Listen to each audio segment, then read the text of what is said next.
Okay, y'all. Here we go. All right, back with another one. Here we go.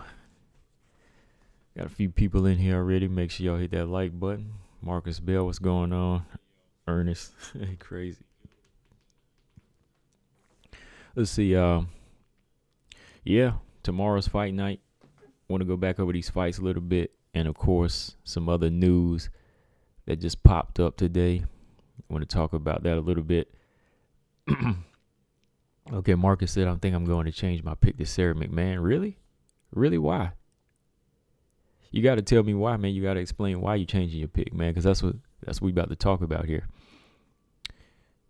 And that's what we're going to kick off first, because look, I am going to apologize for not talking about Carol Rosa and Sarah McMann more. Mainly, in this situation because of Carol Rosa. She's an up-and-coming bantamweight that I'm a fan of.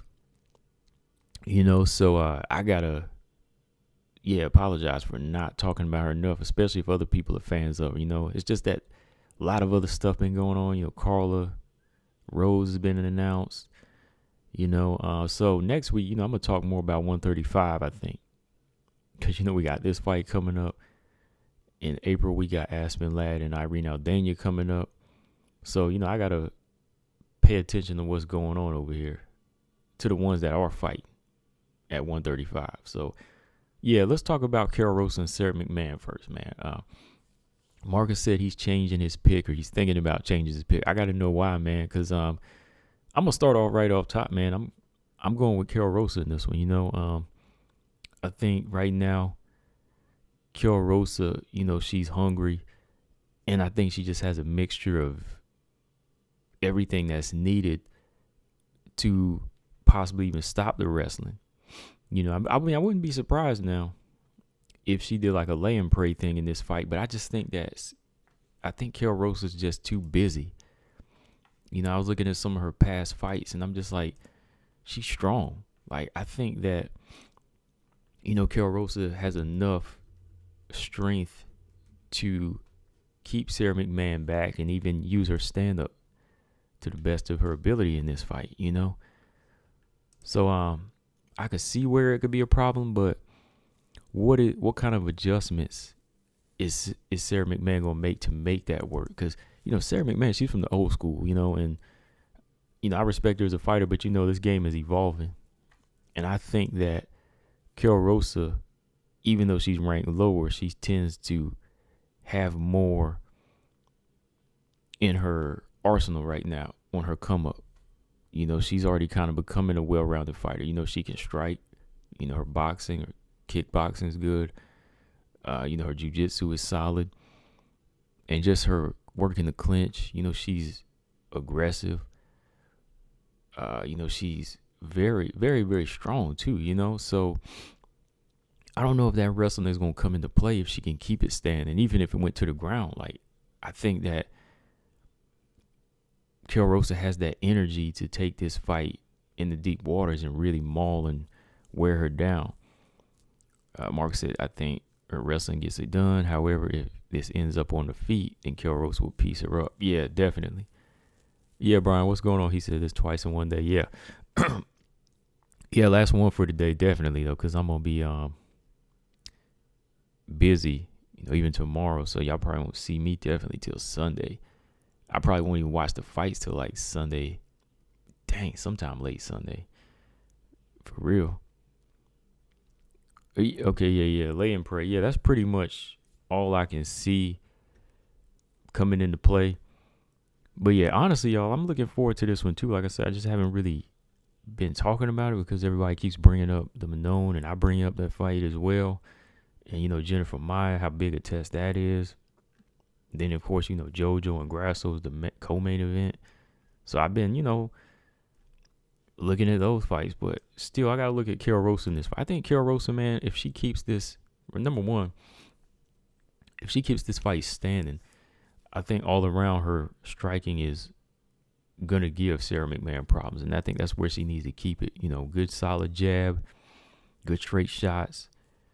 She has a very hard low leg attack.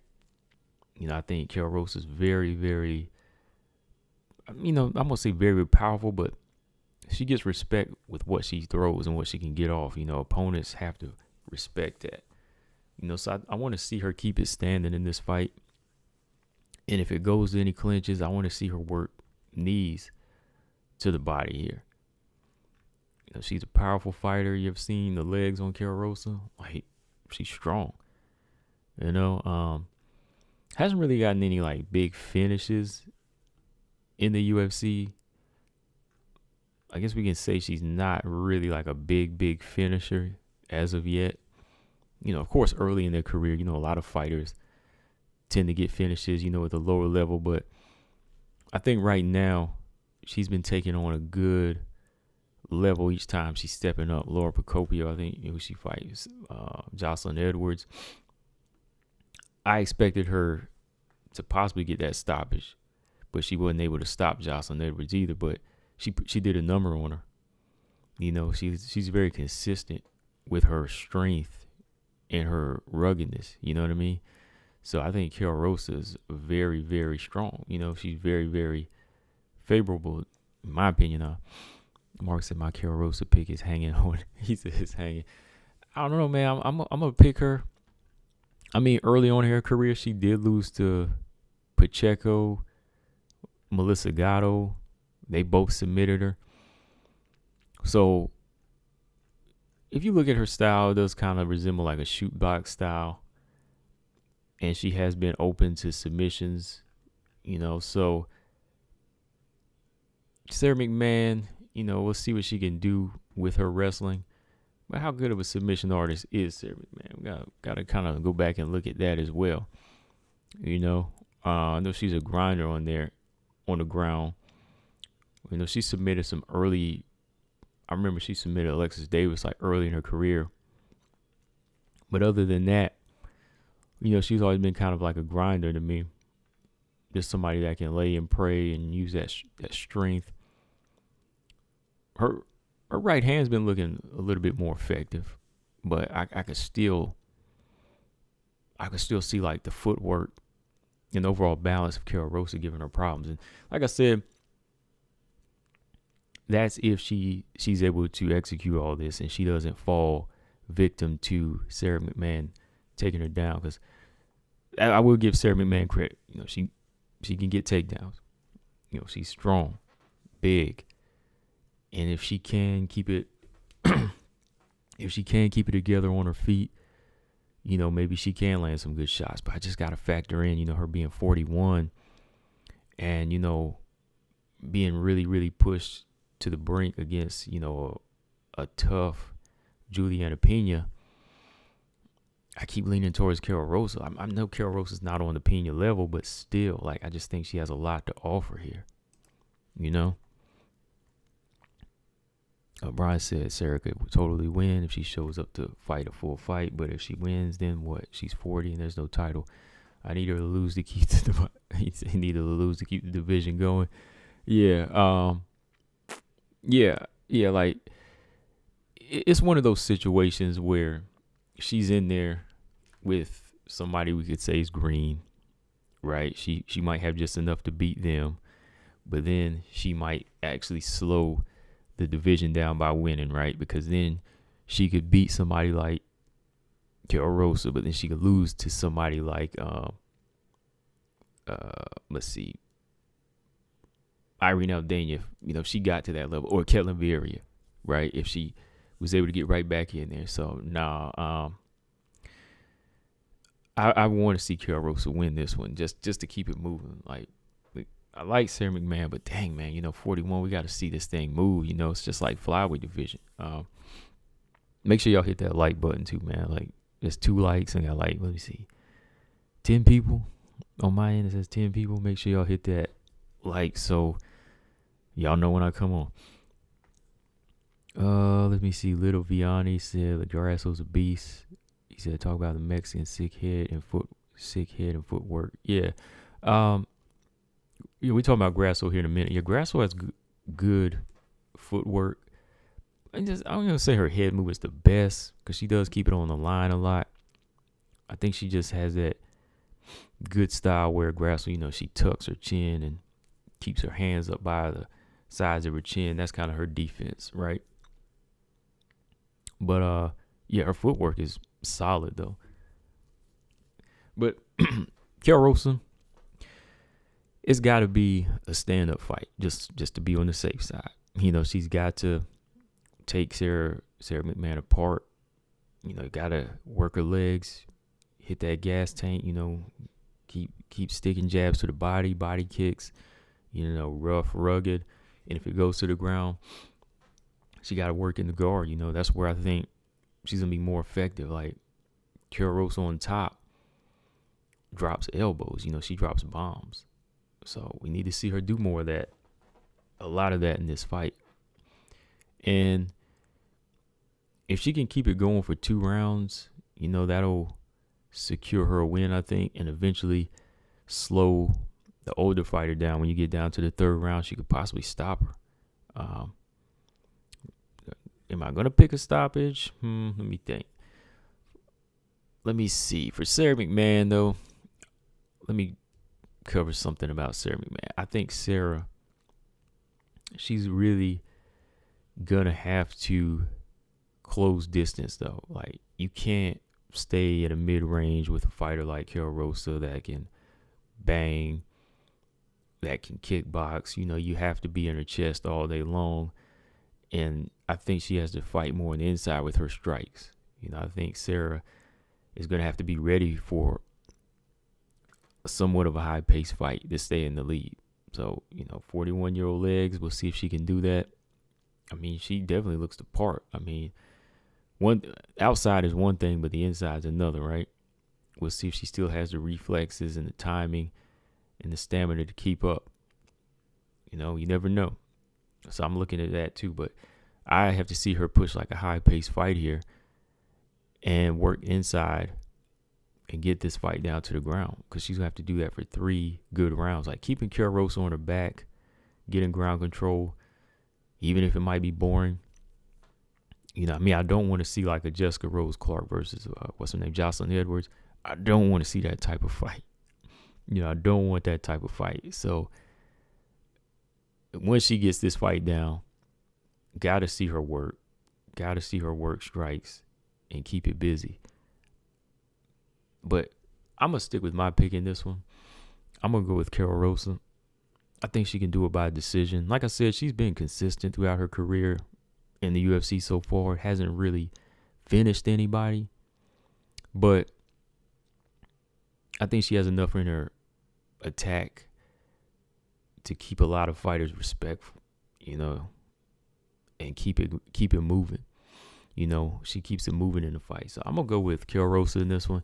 But yeah, if something came out and Sarah McMann just blanketed her for like 3 rounds and Fiorot Rosa was just like defenseless to that attack, I would be pissed, but I'd be like, okay, I'd be more pissed than shocked, because I'd be like, oh, Fiorot Rosa wasn't defending.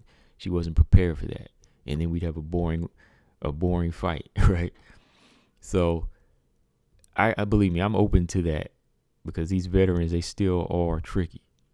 But if I'm thinking correctly here, if what I'm thinking is correct about Fiorot Rosa and her much more evolved style, even on the lower level, I think she can pull this win out.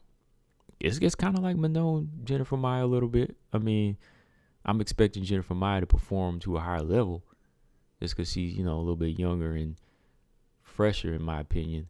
So I think Jennifer Maia, is kind of in Manon are it's kind of a similar fight to me, just a little bit.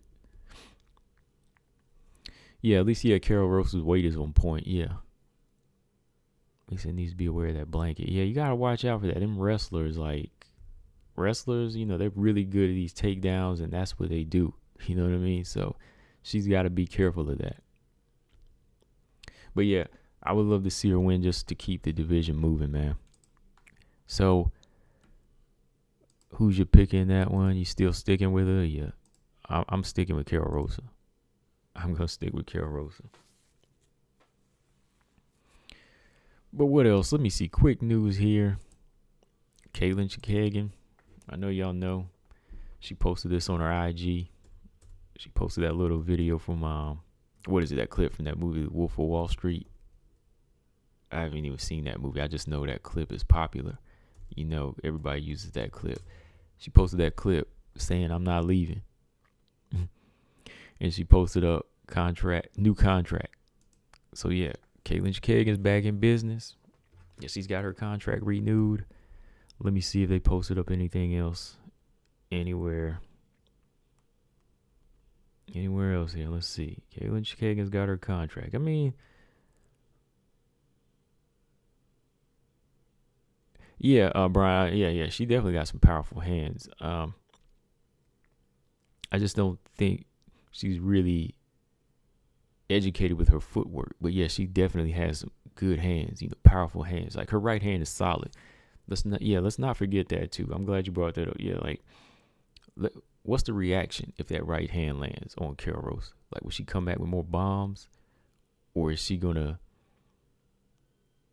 will she come back with more bombs, or will she give McMann respect? I just think that Carol Rose's volume is gonna be some problems in this fight. Like her combinations are gonna be more of a steady stream here where you get that respect. Sarah McMann, she lets them go. When she does, they're effective, but I just don't think she's as good all around with her stand-up. Yeah, Pena didn't like that. Yeah, because Pena actually wanted to go down, right? She actually wanted to go down to the ground. That's wild. I mean, they both are good wrestlers, though. So let's see. Chookagian posted this up on her IG. Let's see. Running Reedy, good evening. Listening to work. Yes. Yep. Who else? Let's see. Hold on. Yeah. So, 2 hours ago, she posted this up. She said, new contract at the UFC. She said, "I'm not leaving." So she rubbing it in a little bit because, I guess some people are like, "Oh, you need to go." But that's what it is, man. Chookagian, it was more of a,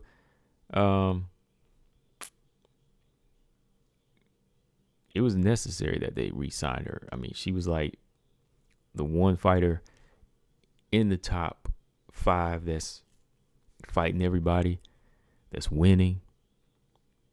So why not get her back in there? Now, there's no details on how many fights the contract is for. More than likely, it might be a 4-fight contract. And if it's a 4-fight, Amanda Ibas might be one of the fights. And Manon might be one of the fights, right? Let's say Amanda Ibas gets her fight with Chookagian next over the summer. Let's say Jennifer Maia loses to Manon. Manon wins. Manon could be fighting Chookagian because Manon has a new contract. Caitlin's got a new contract now, right? So that's good news. If it's a 4-fight, then Manon's going. I mean, not Manon, but Chookagian's going to be stopping some prospects again. She's going to be making fighters look bad out there. So yeah, that was my whole thing with my whole argument with Chookagian. I know a lot of people don't like her style. They think just because she's not finishing that she's not a necessity.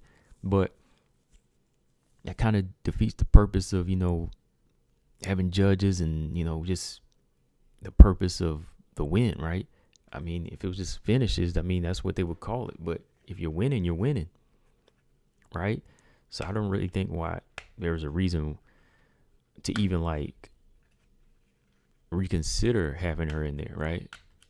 I mean, we could say, it's because she's stopping, the likes of these fighters that the UFC's trying to hype up. But nah, man, it's like, if you're good, you're good. If you're good, you're going to get by her. Andrade did it. Who else beat her? Jessica I did it. She was able to beat her. Of course, Valentina did. So, it just comes down to that situation. Like, you got to keep these fighters that are performing at a high level, whether you like their style or not. As long as they're winning and they're making weight and they're not coming up dirty, I have no reason to see you exit. I mean, Kayla's giving us everything on that list. Fighting everybody, always on weight, never pop dirty. You do those 3 things, you cool with me. You ain't got to finish nobody. That's not like a necessity to be kept in the UFC to me. I mean, that comes next, like on the list down the line. But you do them 3 things, like I said. You show up on weight, never pop dirty. That's all you need. So who could be next for Caitlin now that her contract is renewed? Ebos, Madone, and possibly if she's able to beat these fighters, she might see a rematch with Valentina Shevchenko, maybe to cap the contract off, right? So we'll see, man. I mean, nothing else has been posted on details. She just posted this up on her IG. It's the most recent today. So yeah, man. Back again. Bringing them hands, right, Marcus? BJ, what's going on? He said never ducks a fade. Nope. Never ducks a fade, man. Never. All right, so let's jump. Hold on. 1 second. I'm going to pull something up here. All right.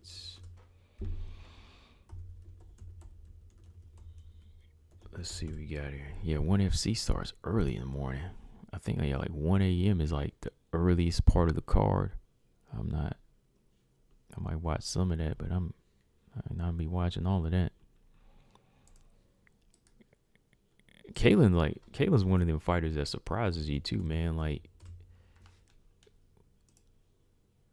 just when you think she's about to lose, or just when you think she's about to win, she does the opposite. And she doesn't lose often. So it's just like some of the fights I picked her in, I was like, what? She was supposed to win that.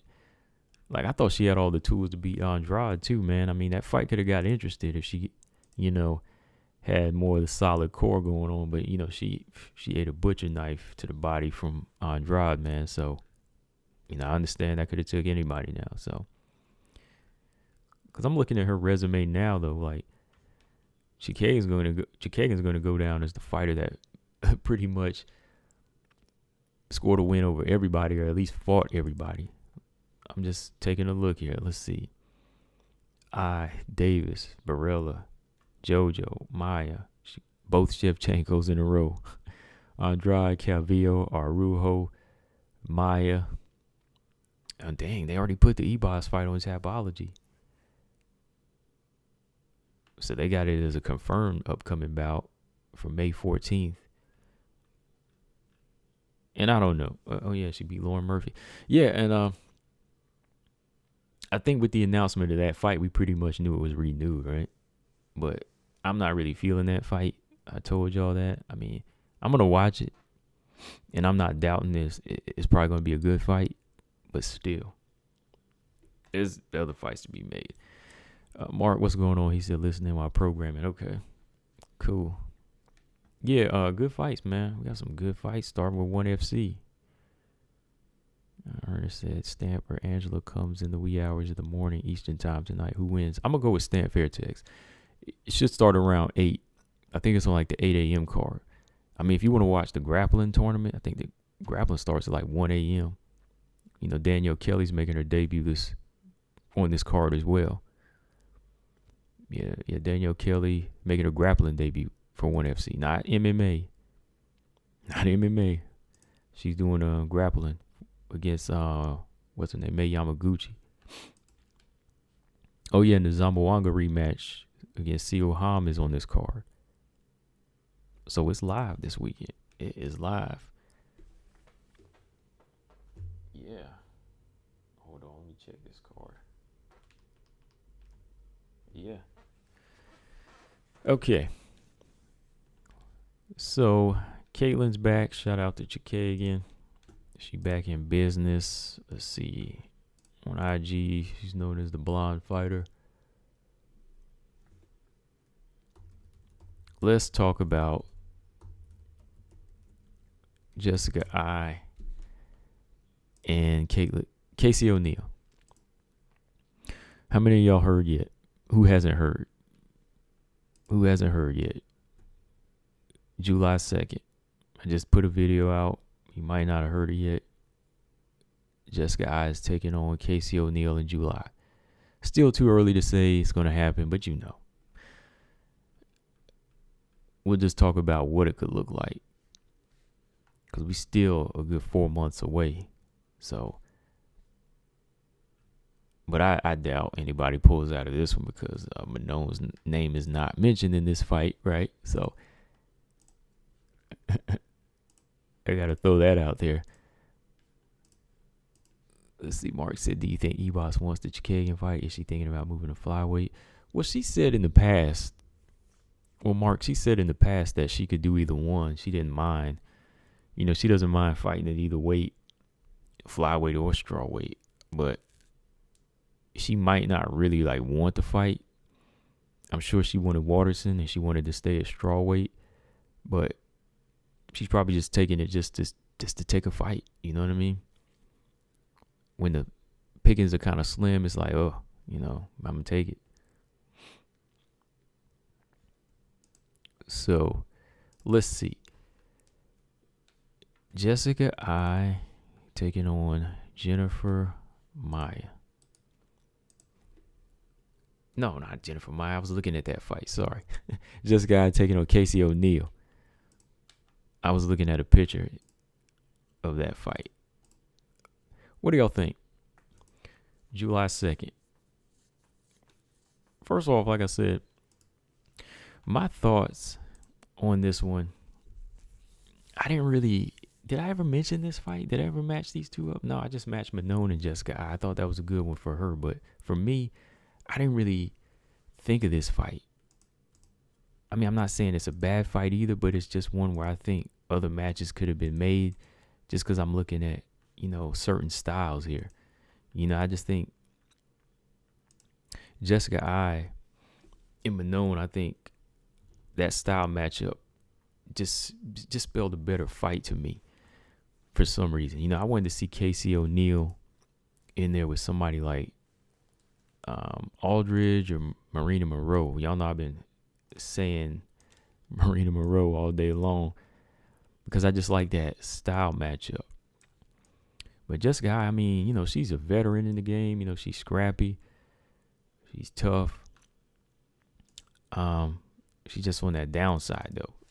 You know, she's just at the downside. And I kind of think it's just it could possibly be another Roxanne Modafferi type fight for Casey O'Neill, where she just goes in there, puts it together, uses her energy, uses that momentum, her improving, you know, volume or striking.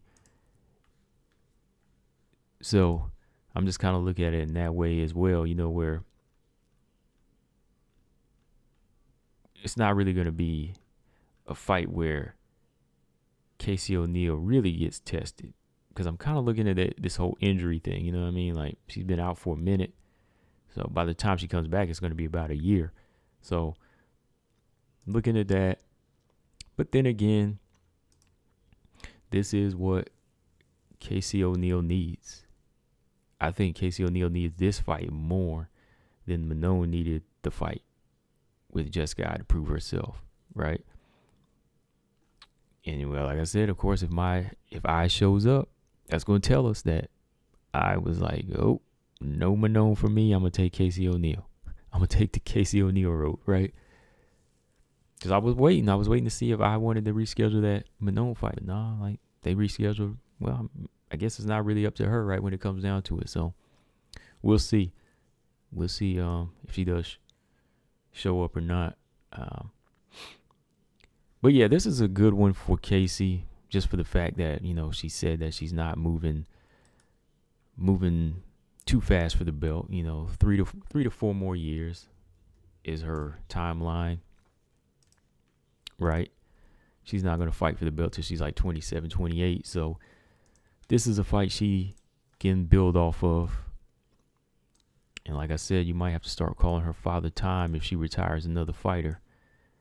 You know, she's getting dealt another fighter that's on a losing streak, that's a bit older. seen a lot, done a lot. Between I and Modafferi, these are two good back-to-back fights for Casey O'Neill, because combined I and Modafferi's resumes, she's fighting two fighters back-to-back with a lot of experience, right?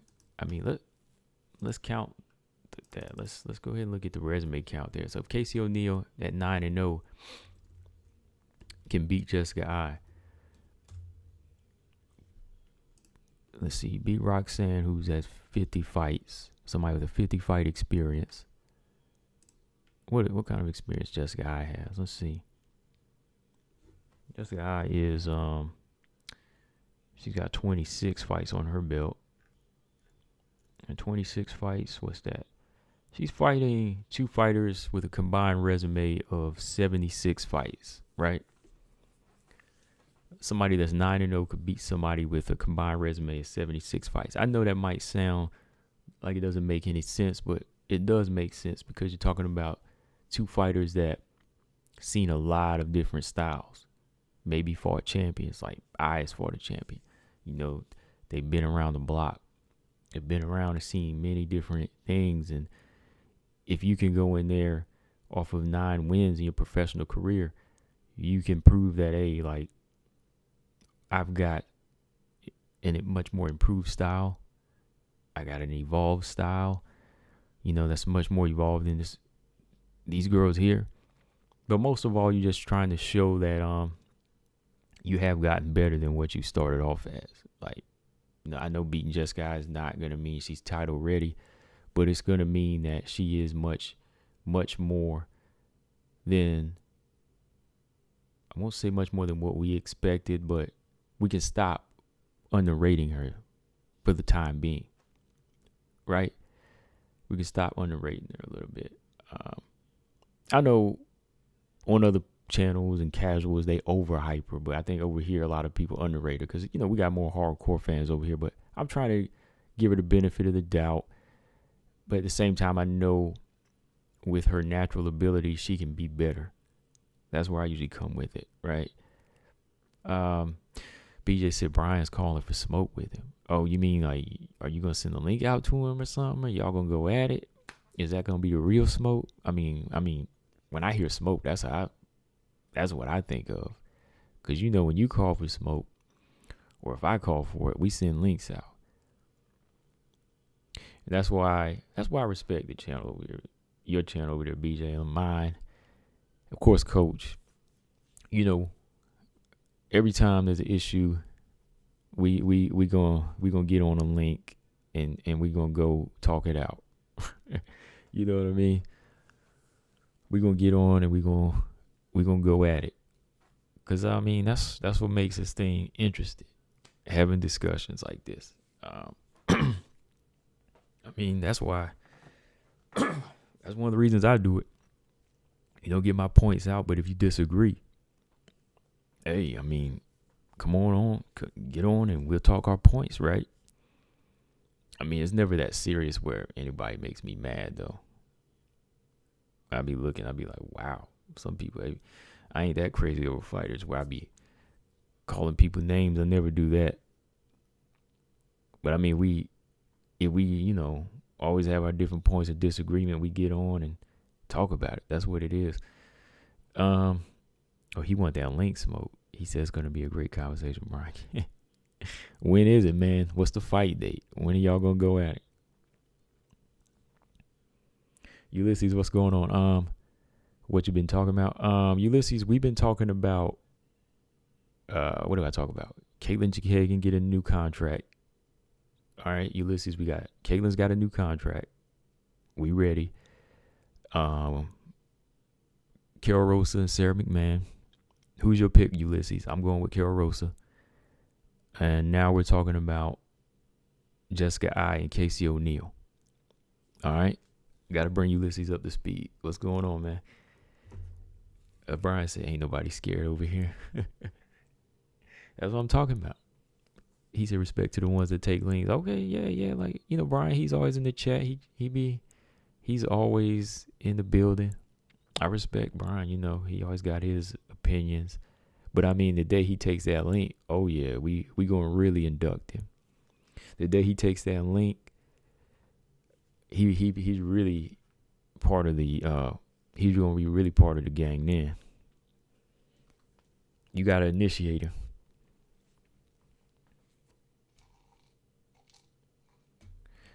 Is this smoke? Does this smoke session, does it have anything to do with the Carla and Marina Rodriguez fight? Does it have anything to do with that fight? Because I know other than last night, y'all were going at it on that one. BJ said Rosa will make McMahon break like everyone does. Yeah, I'm going to go with Fiorot Rosa, man. I'm going with Fiorot Rosa in this one.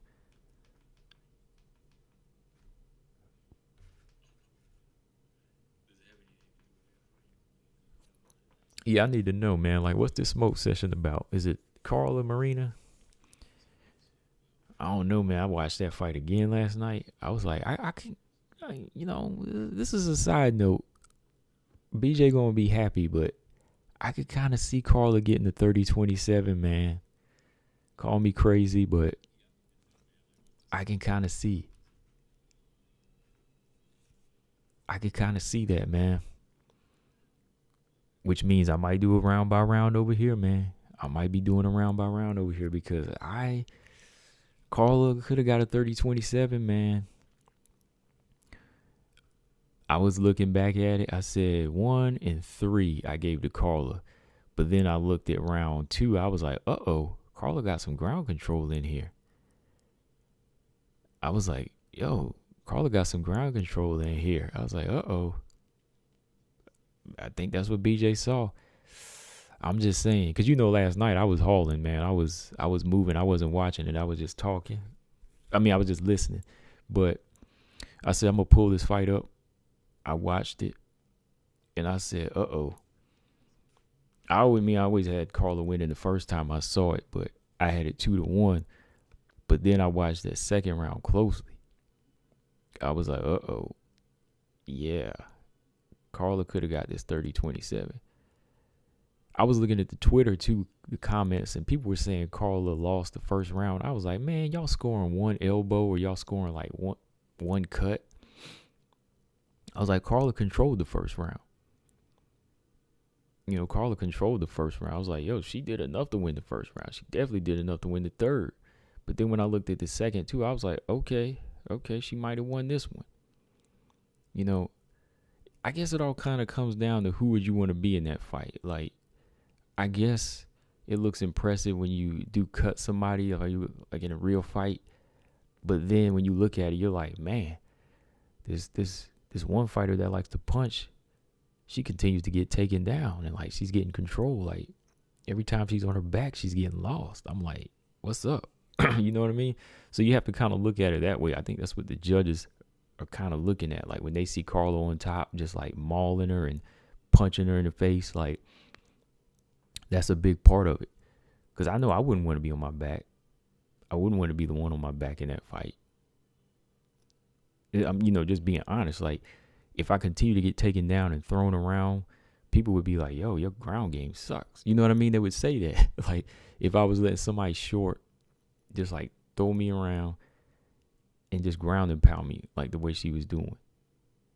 So I was just looking at it that deep.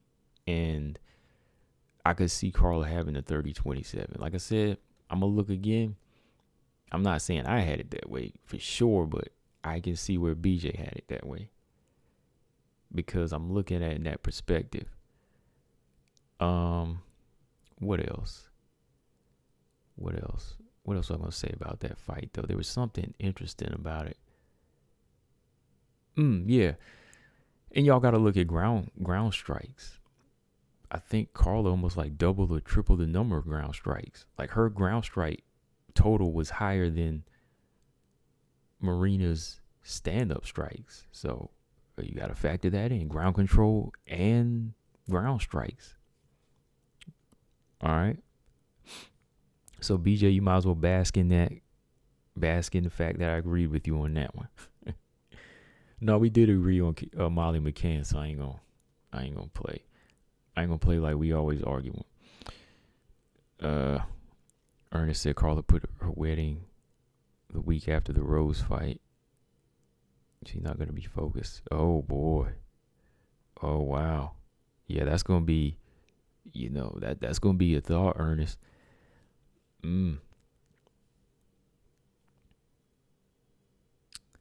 Okay, let's see. TJ, what's up? He said, I agree Carla should have she should have put off anything related to her wedding until after.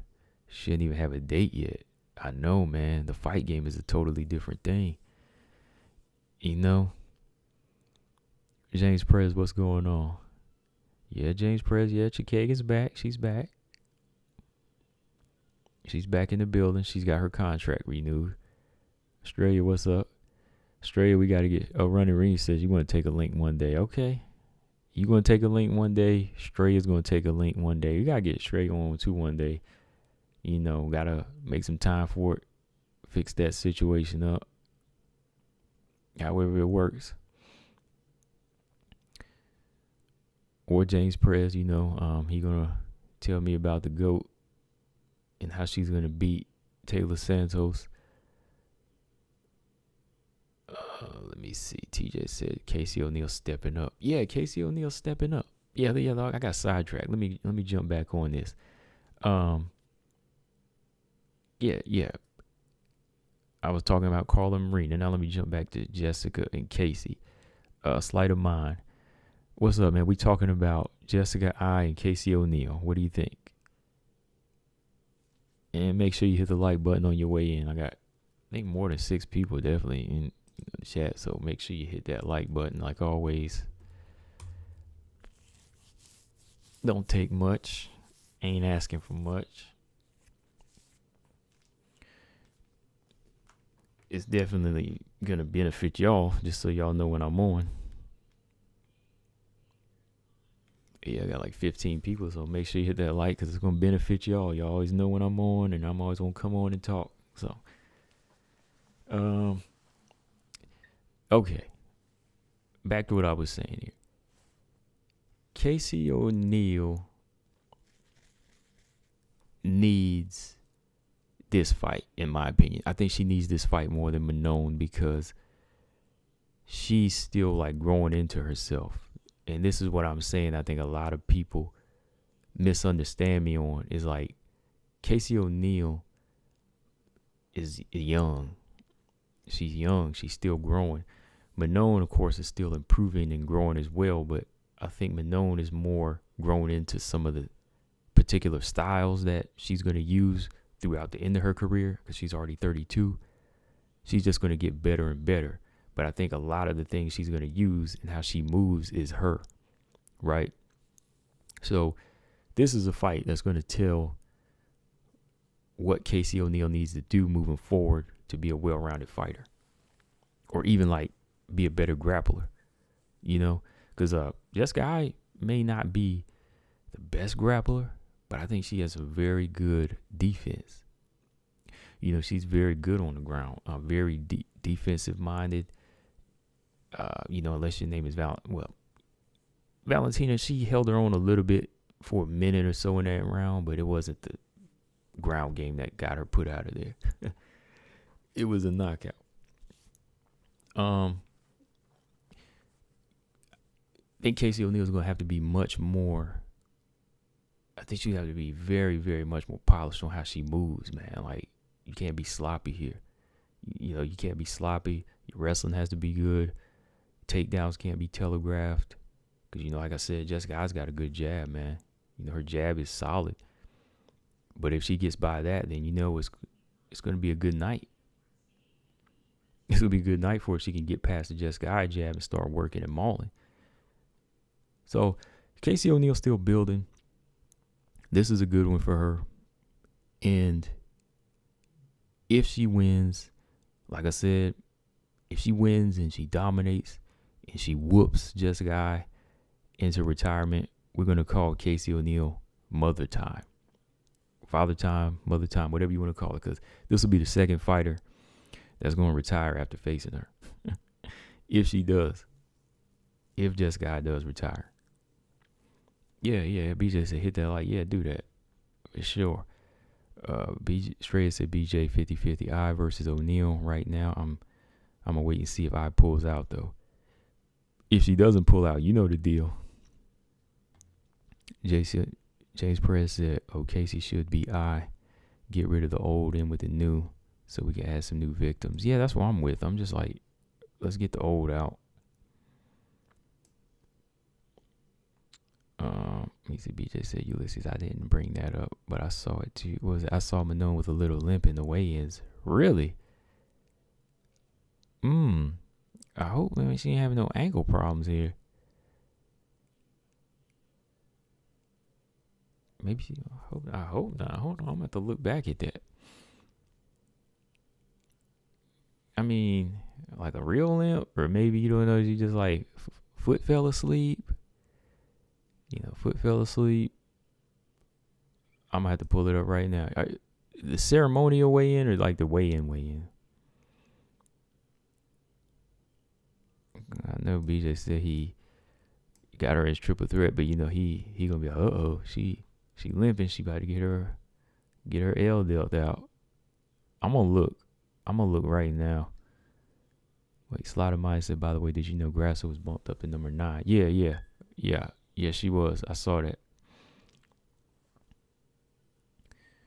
Let me see. Yeah, she'll probably take JoJo's spot if she wins. I'm riding with JoJo, though. Need a fresh contender for Valentina. Yeah, we need a fresh one, but we need a good one.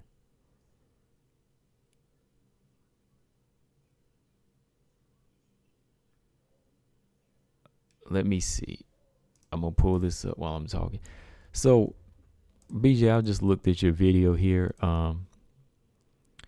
BJ, I was just looking at your video. You just did a announcement video of Jessica I and Casey O'Neill.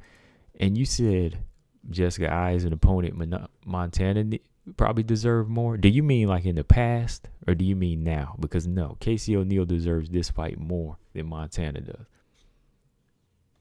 Because we're going to go with, I'm calling for smoke right now, as you can see. I saw that video and you said that Montana, those are the fights that she deserves, Jessica I. Why does she deserve that when she lost to Arujo? When Casey O'Neill is on a good 4-fight win streak. Casey O'Neill is just progressing here. She's beating everybody in front of her now, beat a better opponent. This is what she needs. Do you mean this the fight Montana needed before or now? Because now, no. Macy Barber is a fair, legit person that she deserves. Oh, okay, yeah, you meant in the past when she was 11. Okay. Okay, yeah, when she was 11, yeah. Yeah, okay, I agree with that. When she was 11, yeah, she could have got that then. But, now with Casey O'Neill doing her thing and getting wins and just, 9-0, 4-0 in the UFC, it's time now for her to get another fight here against another veteran. So, yeah.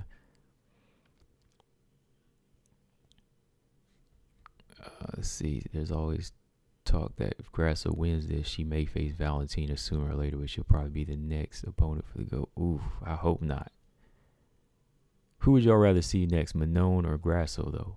Whoever win, if they both win their fight, who do you think would be next?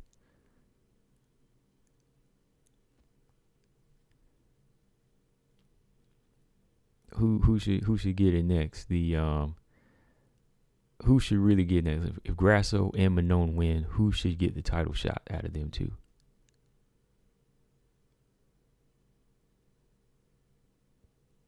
Right?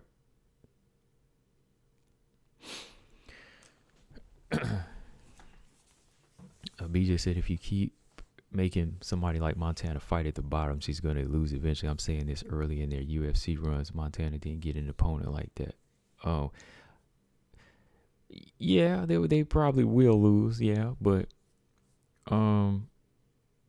she never really has lost on too many bottom level competitions. It wasn't until she did go up to Arujo and Andrea Lee. You know what I mean?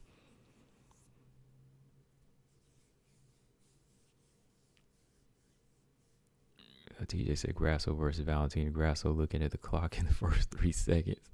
Yeah, she not ready for that one, man. I need to see Grasso versus Chookagian next.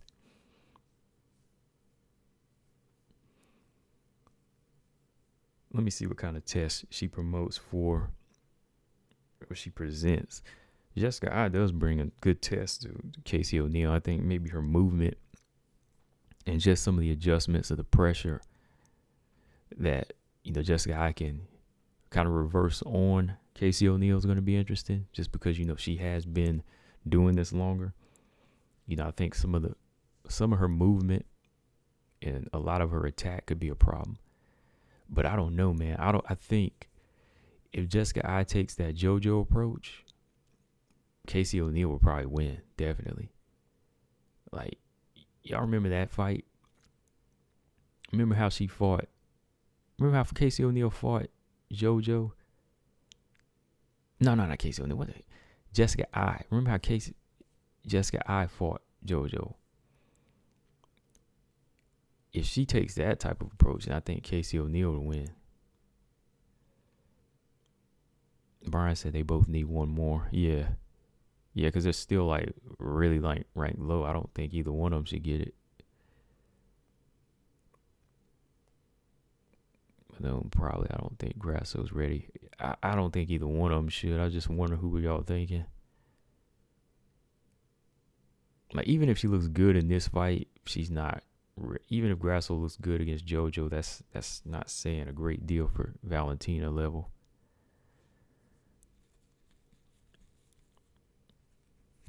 To me. Let me see though. Let's think. Who would be next for him? They'd probably have to fight the winner of Tate Murphy. Dang, what's sad is Miesha Tate might get ahead of all of them.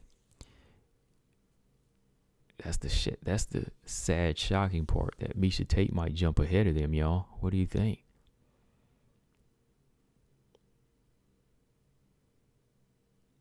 But yeah, what I was gonna say about Casey O'Neill, this is the right time for her to, fight this type of level of a fighter, because,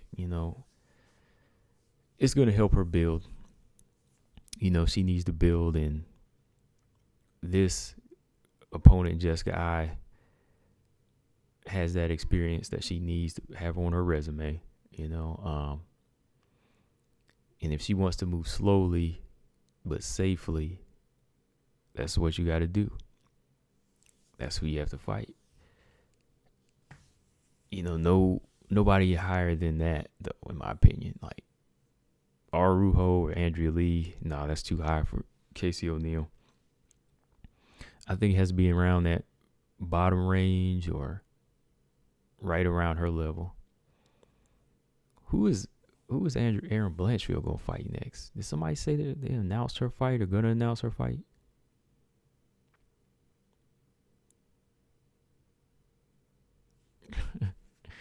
Let's see.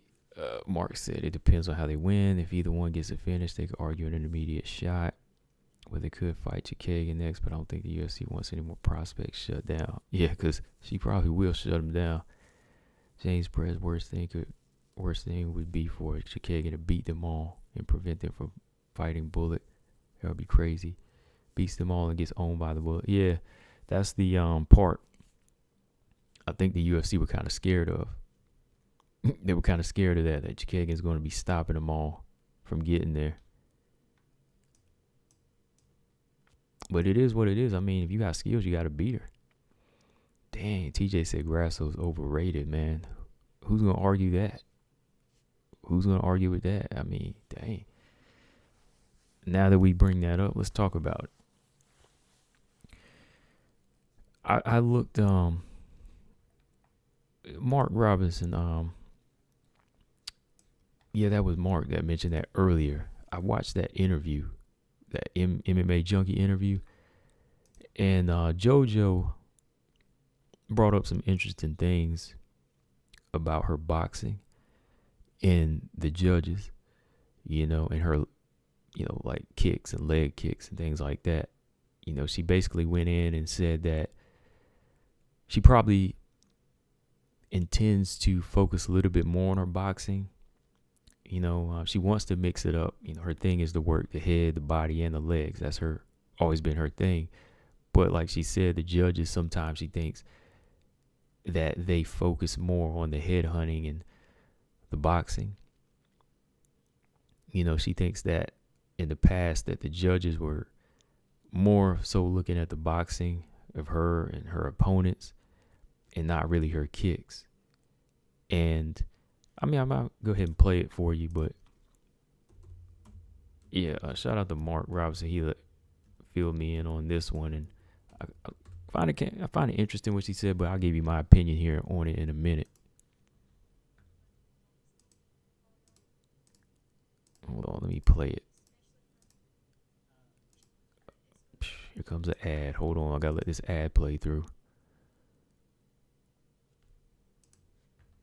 Oh boy, come on. These doggone ads, man.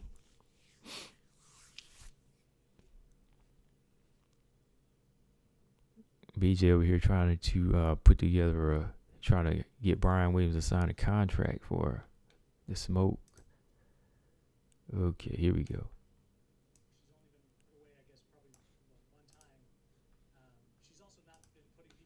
Let me turn this other mic on so y'all can hear it. Where the heck is the other mic at? Oh, there it is. Okay. Let me turn my mic off so it doesn't edit. All right, I'm going to play this little clip of what JoJo was speaking on.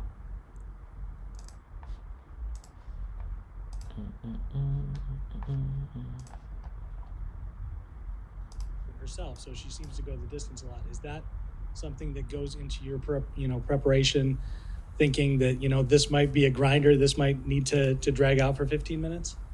Yeah, definitely, especially the way judges score, especially for me. Like, I'm someone that I go for the head, body, and legs. Mixed martial arts supposed to be like, we box, we elbow, we kick, but we've seen it time and time after that these judges are scoring boxing number one, and which for me, I'm like, anyone can throw a punch. It takes more skill to throw kicks and elbows and those kind of things, but for this fight, I feel like, yeah, it could potentially go to the decision, the judges.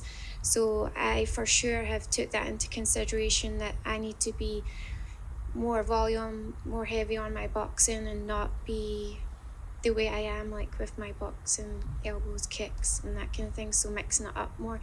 For me, I know I have to have that in the back of my head. She's going to be boxing a lot, so I'm going to have to outbox her.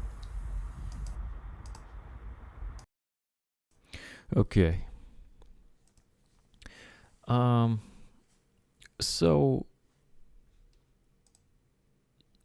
you heard her pretty much what she said. She thinks that the judges might feel like her boxing is going to come into play more than her kicks, but I don't know if it's going to be that.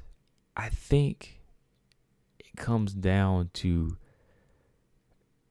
and you can agree or disagree with me here. I mean, what do you think here, Mark Robinson? But I think it's the fact that JoJo might get hit too much. You know what I mean? I think that's what it might be here. Like, I think they're going to see Grasso boxing more, but hitting her more. Like, you really have to take your head off the line in this situation. Like, I don't think it's that they don't rate her kicks, because her kicks are very, very much present in a fight, and they are stoppers. You know what I mean? They do freeze opponents. So her kicks are ever present in a fight, But the thing is, she gets hit with numerous shots, even when she's coming with a few shots, right? I think that's what it is. Like, you kick somebody to the face, you kick them to the body. I think the judges will see that.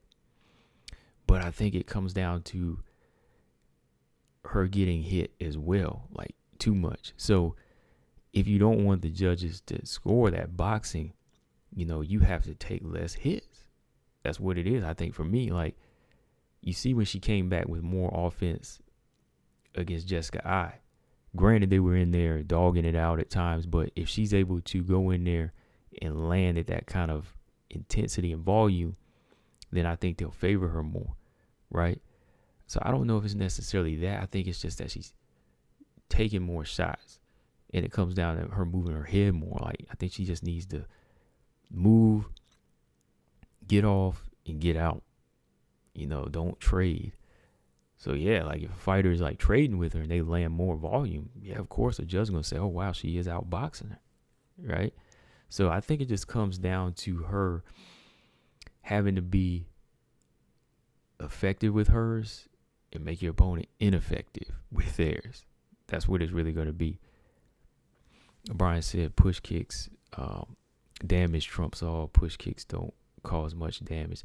They don't, but it's the fact that when you kick somebody in the body and knock them back, or you put them on their butt from a push kick or a push kick to the face, that'll cause damage.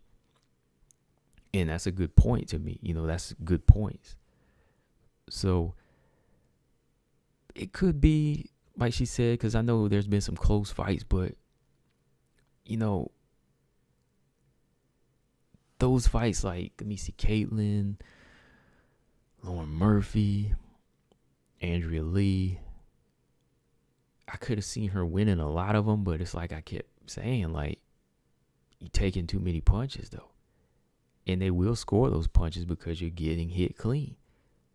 Like if she wouldn't take as many hits, and if she uses her boxing, then that just doesn't mean just hands. That means moving your head and feints, slipping your head off the line when you throw a jab, things like that. Then that'll be more effective. But that doesn't mean just like try to throw the same volume or same number of punches, like, So I don't know, man. I just think it's more than that. Like, I don't think that she needs to completely abandon her kicks or even think of like calming down, because it's like you said, Brian, damage trumps all. So even if the judges aren't scoring her kicks, you still need to throw them, because whether or not they score them, they do damage, right? Because let's say the judges aren't really scoring the calf kicks. Well, they're still tearing your opponent's lead leg up. They're still slowing them down. They're still doing damage. And that's setting you up for the big stuff, right? So whether or not they think it's working or not, it causes damage. And that's something I brought up early in my earlier video, so you still have to commit to it because it's going to do damage. Yeah. JoJo used her push kick like a jab. Yeah, even to the face, like she throw it up to the face. Yeah, and I think to me, that's scoring. That's a significant strike.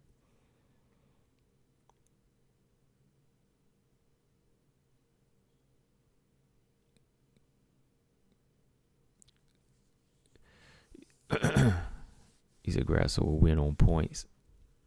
Sliderman said she's going to outbox JoJo and stay away, make JoJo chase her. Yeah, that's possible.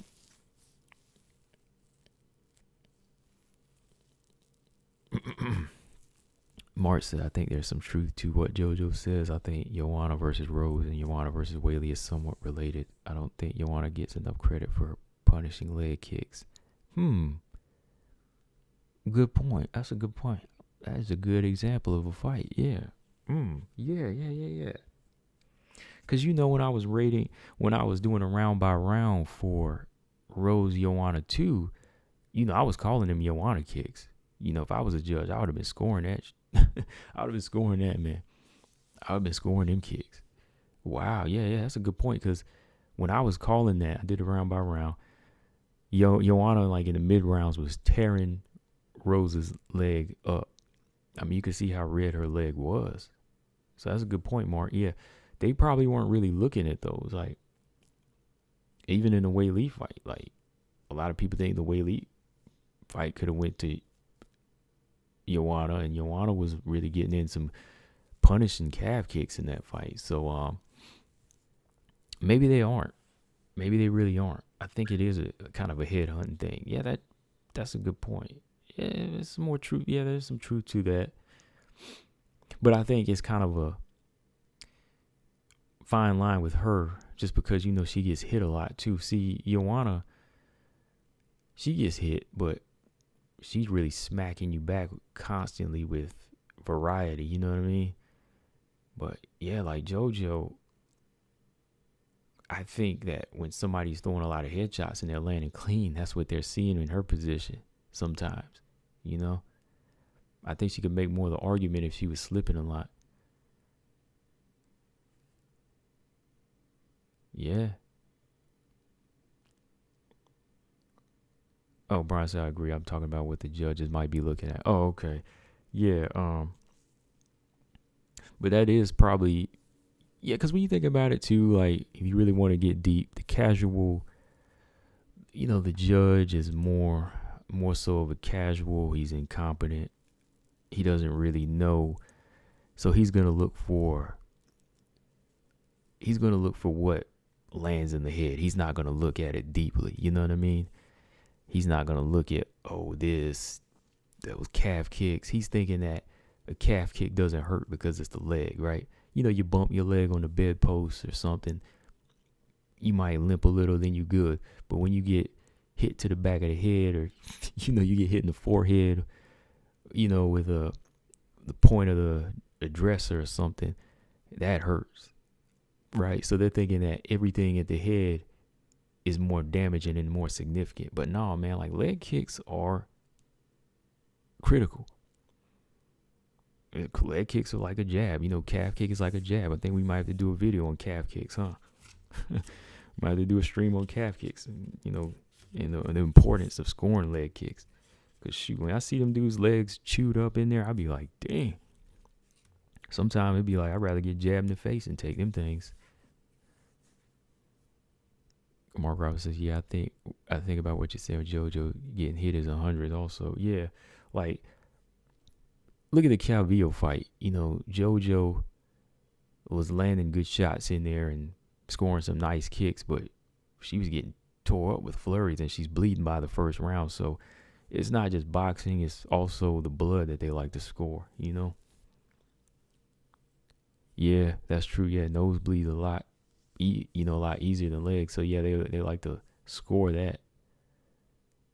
And yeah, I guess when you think about it, the head is such a damaging thing, you know what I mean? It's such a critical part where that's the target you really want to focus on, because that's how you put somebody to sleep quicker. That's how you take away their sight, you open up cuts, you put them to sleep, so a lot of ways to look at it. But yeah, I definitely think there's some truth to what she's saying. Overall, like, they do kind of favor that hand thing, the attack with the hands, the boxing a little bit more, so, and yeah, it does take more of an art to throw kicks, right? It takes more skill to throw kicks. I don't really throw kicks, like getting your leg up that high, you know what I mean? So that takes a lot. Good balance, some athleticism in there, commitment, being able to throw the right type of kick without hurting your foot or your shin, yeah, so they need to look at it that way a little bit more.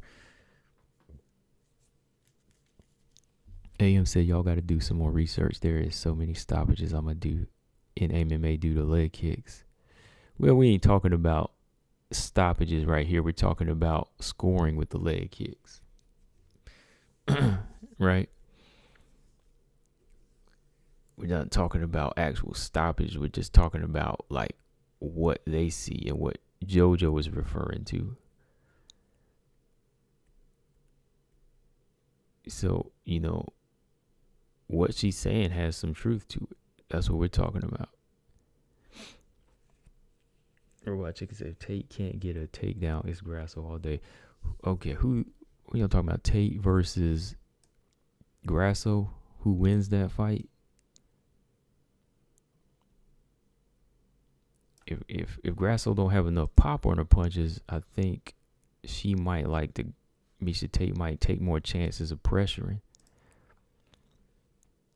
If Miesha Tate can capitalize where Maycee Barber failed, then that fight might be interesting. I might have to lean more towards Tate in that fight just because she's kind of bigger, but I don't know. I'm just saying I'm leaning towards right now when I'm just looking at it.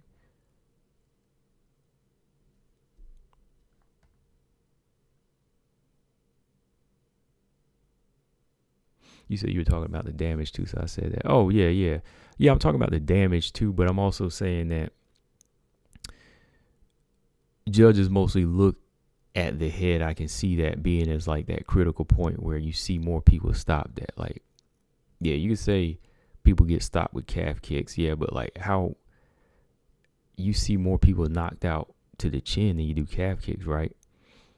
That's why like calf kicks and body kick knockouts are so special, because they're there, but you don't get them very often. Like, you'll get more people getting knocked out to the head on a card than you will get body shots. Like that Melissa Gatto versus Sarge knockout to the body was like, whoa, you know what I mean?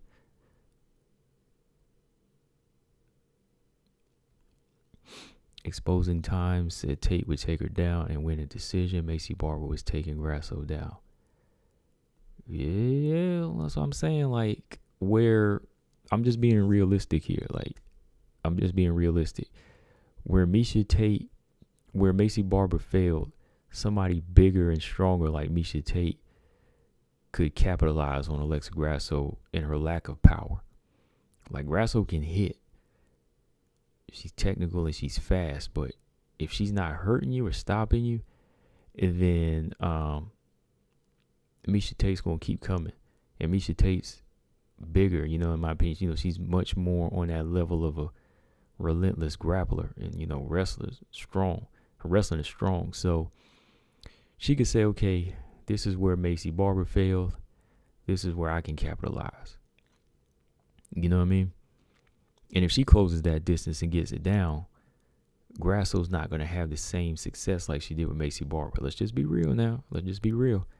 I mean, if this was a boxing match, I'm going to pick Grasso all day. But this is a MMA match. So, MMA match, Grasso has a chance. But understand that Tate, her grappling, could give Grasso fits on the ground.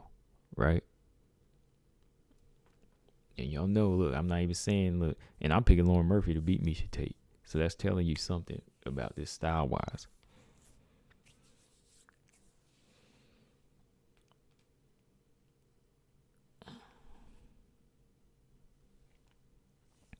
Who would you favor? Who would you favor, TJ? Let's see. Sleight of Mind said, look at Maycee pressure and Grasso, though. Maycee holds more power than Tate. And Maycee was going all out in that final round. She still couldn't do anything with Grasso. Grasso was avoiding it. She was chasing Grasso, but ultimately she got off on points. Grasso was far too relaxed and confident that she got passed on points. And then the final round with Maycee.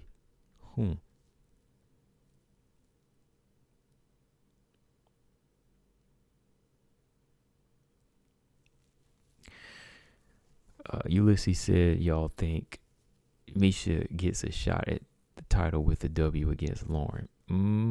Politically, yeah.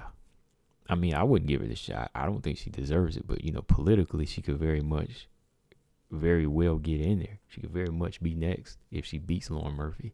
That's why they're giving her that higher ranked of opponent. You know what I mean? So if you were talking politics, yeah. James said, okay, since this whole division has nothing to offer to the champ, let's put it like this. Who wins 2 solid rounds against Bullet anyway? Taylor Santos could win at least 2 rounds. James Perez. If you want to break it down like that, I would say Taylor at least wins 2 rounds. She's probably the only one. Let me see before I speak. Yeah, Taylor wins 2 rounds. Taylor can win 2 rounds. Let me put it that way. I'm not saying she will, or like is ever so present that she can. Like, I would be more confident saying Pena and Nunes could definitely win 2 or more rounds, but Taylor can, if I think her ability is as strong as if it's as strong as I think it is. Let me see. Grasso looks much more proficient now. Exposing Time says she knew it was coming from Carla Esparza. You talking about that Grasso fight? Let's see. Robot Chicken said Grasso probably wasn't expecting a takedown from Barber, but she'll know that Tate's game and be prepared, in my opinion. That's all I don't know, man.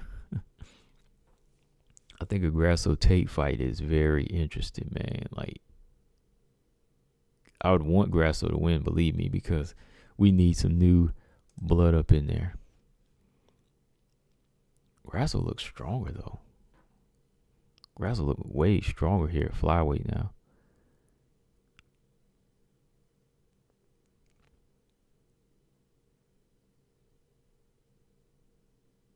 Let me see. Okay, who do y'all have? Grasso versus Santos. Who wins?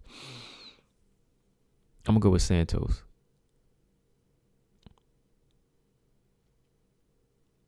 I'm going to go with Santos. Sleight of mine.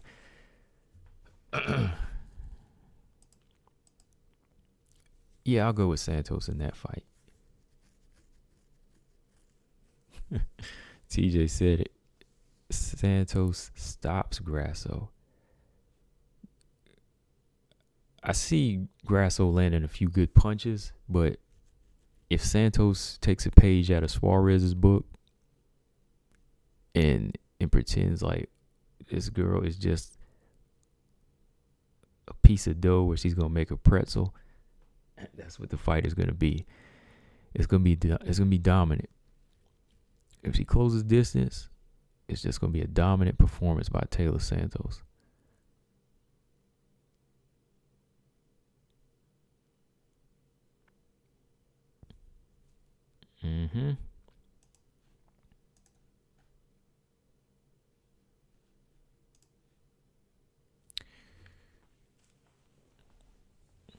Yeah, AM. That's what I'm saying. Yeah, Santos might take a few hits here and there, but again, if Grasso doesn't have enough pop on her shots, you know, she won't get her respect and she'll take her down.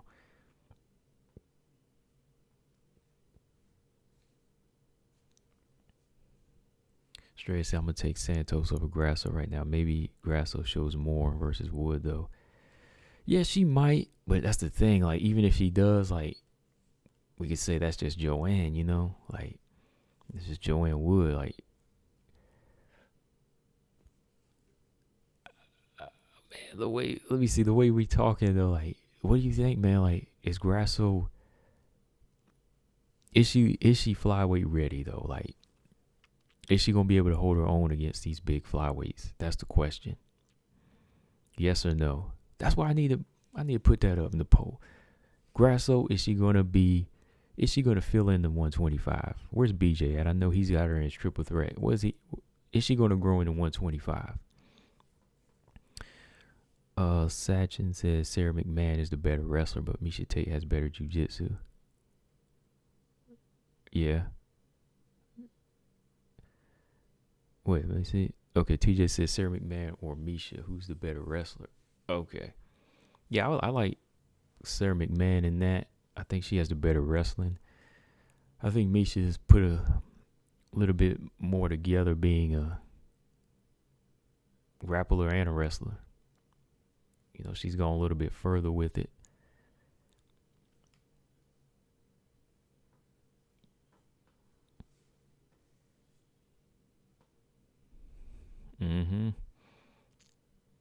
Gabrielle says Suarez needs to come back. Yeah, she does, man. Time is ticking. Going on 3 years. Hopefully she comes back this year. Let's see. Robot Chicken said exposing times. Okay, Manon, Casey, Gatto still haven't had elite flyweight fights. Oh, y'all were talking about something. Let's see. Yeah, Brian. Santos is better everywhere except boozing. Except what? Boxing. Okay. I thought you said boozing. I was like, dang, man, you trying to say you trying to say Grasso drink more or something? I was like, you know something I don't know? I'm assuming you mean boxing. I read codes. So Brian says Santos is better everywhere except boxing. And Santos has the kill switch. Pretty much. That's how I see it. But first I thought he said boozing. I was like, dang, man, he said Santos is. Well, he said Grasso can drink Santos under the table. I thought he was trying to say Grasso doing something that we don't even know about. She be drinking on the side, and she can drink Santos under the table. We don't want to put that out there because, I mean, no, nobody's drinking. Because I know people going to talk or run with that. Ain't nobody a drunk. Santos is not a drunk, and neither is Grasso. That's just Brian Williams misspelling. Or his autocorrect. Mark Robinson said, I want to know if Grasso can wrestle. And if she can't, she's seriously trying to learn how. If Grasso learns how to wrestle, even being undersized, she's a much more dangerous fighter. Yeah, her being smaller, man, like it's gonna be some issues, just with these bigger fighters. Like, I'm hoping that, she's filling in and she's growing into that. I really do, man.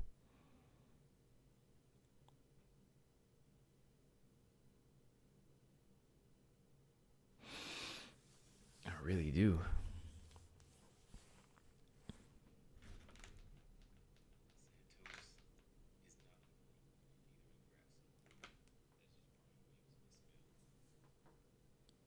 Okay, Salmon said Santos wouldn't stop Grasso. Santos would have much more respect. Santos couldn't move JoJo at all when she tried to wrestle her against the cage. At this point, her wrestling is massively overrated. I don't think it's overrated. I have to go back and look at what you're talking about, because, like, she broke JoJo down with some good shots too, though, man. Like, well, that's the striking I'm talking about. But yeah, like, I'm gonna have to look at this wrestling part you're talking about, where she struggled with. Where did she struggle with this wrestling? I can't say it's overrated. Like, she didn't really commit to it because she was trying to just get her out of there.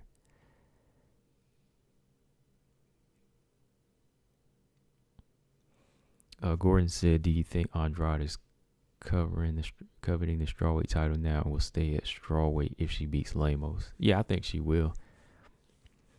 Because a third fight with Rose is much more winnable than a second fight with Valentina Shevchenko. I think you agree with me on that, Gordon. What? Right? Strawweight's her home, I think. She's fought everywhere, but strawweight is her calling. That's where she's buried the most fighters. She's the grave digger.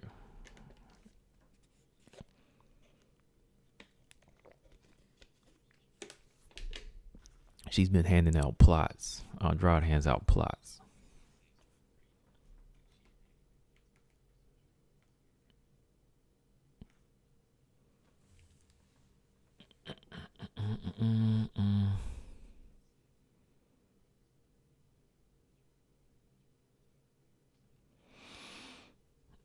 Okay, let's see. Straya said, anybody tell me why Grasso versus JoJo is co-main and Manon versus Maia is low prelims? Seems strange. It does. But according, like Brian, he's going to tell you his logic is that their fight is on the prelims to bring in more views. I mean, I would prefer it to be the co-main event.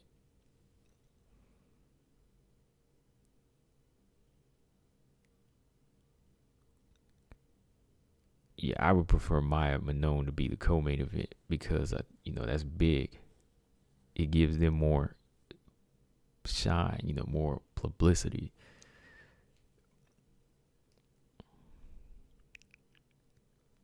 But I'll take Grasso versus JoJo, though. Don't get me wrong now, because they're going to put on a good fight. For a free card TV. I'm going to watch it now. Don't Don't get me wrong now. I support it. Because like I said, they'll put on a good fight versus some guys fights, and they think, okay, we're just going to put them on main event and it's going to be good. Or co-main event, it's going to be good. Just because everybody wants to see a guy fight. No, sometimes they turn out to be boring. Gordon said, how soon will Andrade be removed for the flyweight rankings? Hopefully next week. Hopefully ASAP, man, because you got to take her out. You got to take Calvillo out. So these other girls can kind of, enter in.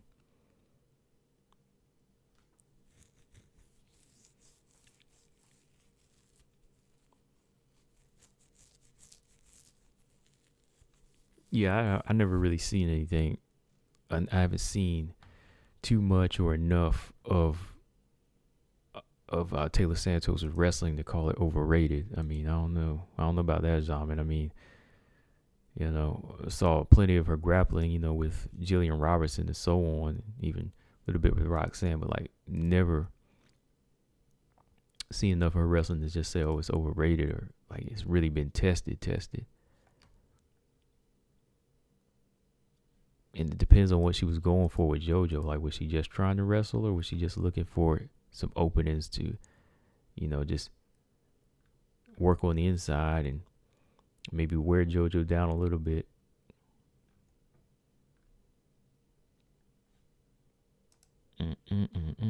Gordon said, if Andrade is removed from flyweight, who might come into the 15th spot, presuming everyone moves up one rank? I would say if Calvillo and Andrade go, since JJ Aldridge is on a 3-fight win streak, I would say Gatto and JJ Aldridge. Maybe Molly McCann, just off of that, maybe it's because, off of her crowd that she brings in, you know what I mean? Maybe off of that, but I would say Aldridge and Gatto, which should enter.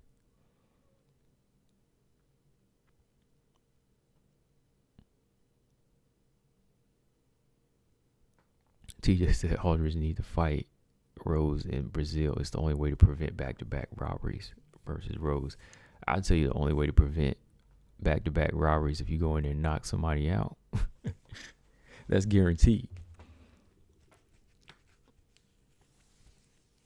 That and pressure, constant pressure, 5-round fight.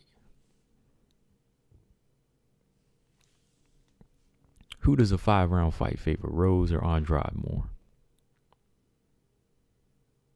If it gets to that point.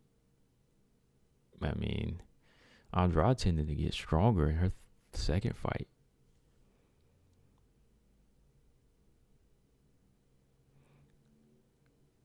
Slight of Mine said, I think they might be pushing Grasso again. Slight of Mine said they're showing a lot of Grasso recently. Have they? I mean, that's what I'm showing a little bit. I see they've been showing a little something here. Okay.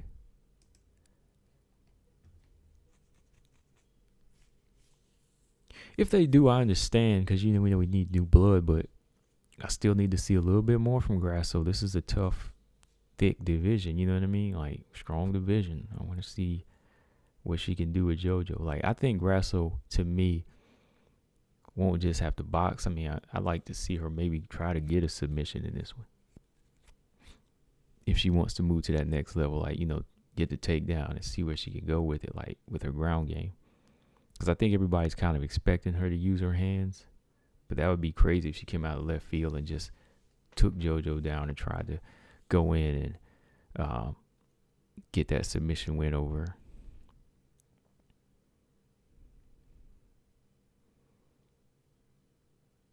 TJ said they don't care about the Mexican market. They would have pushed Grasso and Aldana by now if they did. Yeah. I guess their main market is, Brazil and China's one now, right? The UK.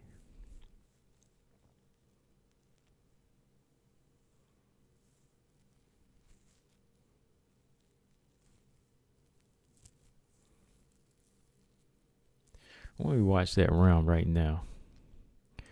Let's pull that fight up. I'm gonna watch that. I want to see this. Yeah, I can't really say. How can you say Taylor Santos' wrestling is overrated off of a first round finish over JoJo? I mean, it wasn't like she tried to wrestle her too much in that fight, right? They weren't like going at it in that fight. Like JoJo wasn't like reversing positions, was she? All right, let me I'm gonna pull up this round. We're gonna watch it here real quick. Let's see, Taylor Santos versus JoJo. It's a quick one, y'all. I'm pulling this fight up right now, and I want to see. He said her wrestling ain't ish. Okay. I ain't see enough of it in this fight. All right, y'all. JoJo versus Taylor Santos. I want to see her wrestling here. I'll go ahead and call the fight too while I'm doing it. It's only one round. Let's see, round one. JoJo starting off with the leg kicks. Head kick attempt. Taylor is, staying in that range of the kicks. This is where she can't be with Valentina for too long. That's why she punched her way in, but JoJo used the angle to get out. JoJo bouncing here, attacking that lead leg. Taylor slowly inching her way in. You can't do that against Valentina though. Valentina's gonna pop. Hard back kick from Taylor Santos there. JoJo's using some angles here, trying to be different, trying to show her some different looks. She's always attacking that lead leg of Taylor, but the power is present from Santos. Ooh, hard uppercut. Hard jab, then hard right uppercut from Taylor Santos. JoJo's throwing more volume, but Taylor Santos is committed to power. She's really trying to hurt her here. Well, good little 1-2 down the guard. Nothing too effective. Head kick block from Taylor Santos, or from JoJo. Hard calf kick from Taylor Santos. She's throwing that lead left hook over the right hand of JoJo. JoJo with a good jab. All right. 1-2 over the top. Angle. Ooh, hard left hook right hand there from Taylor Santos. Closing this double jab. Punching her way in. Okay, so now she punched her way in. She's on the clinch. Tie clinch there. And JoJo separated with a body kick. I'm waiting for this wrestling part you talking about. JoJo's attacking that lead leg. But that's not enough. She's not getting her respect. You already see the power in Taylor Santos. Taylor's getting into a rhythm. Ooh, hard right hander from JoJo. Trade jabs. JoJo caught one of her kicks. JoJo, ooh, hard calf kick there from Taylor. Almost took JoJo's leg out. JoJo is hard right hand there from Taylor Santos. Calf kick from Taylor. Ooh, yeah. Power is, there's definitely a lot of power in these shots, but you can't stand in front of Valentina like this. This is where, Valentina controls it, but if she's able to pressure in, ooh, hard right hand from JoJo. Oh, boy. Santos pushing away, and she don't care. 1-2 from Santos. Ooh, hard right hook to the body. Oh, JoJo going on the back foot. That hurt. Hard, stiff left hand from Santos. JoJo keep on that push kick to the knee. She got to throw more than that. She need to go for the head kicks. Yeah, you can tell those shots upstairs are hurting JoJo this time. Double jab. Ooh, hard right hand drops Joanne. And now Santos is on top. And she's landing shots. I don't see what I'm talking about here. I think he's just messing around. Like, I don't see her trying to wrestle here, really. She's just trying to rough her up. See, she's going for a tie clinch. Goes for a knee and she breaks.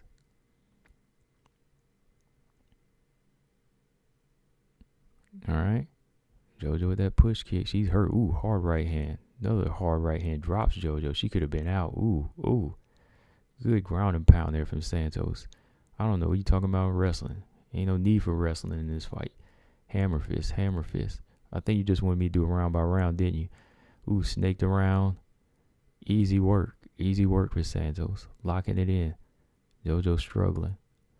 Ooh, ground and pound. Hard shots. Why are we going to wrestle here? We landing ground and pound, Zaman. Tell me. Come on. Come on now. Why do we need to wrestle here? There's no need to wrestle. Ground and pound. Snaked around. This is it. Rear naked is coming. JoJo's still fighting. No need to wrestle. I see no need for wrestling, Zaman. Help me out. Uh-oh. Arms up under. Rear naked. My girl JoJo tap. What are we talking about?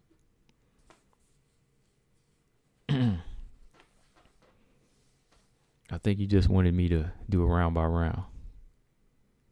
All right, CJ. He said, catch me on the next 3 hour one. He said, pay attention to the moment when JoJo gets dropped after the first knockdown. I did. She just went in to really pressure her to the cage and land shots. Like, she didn't really get neutralized. She just let her stand up and tried to go for that tie clinch.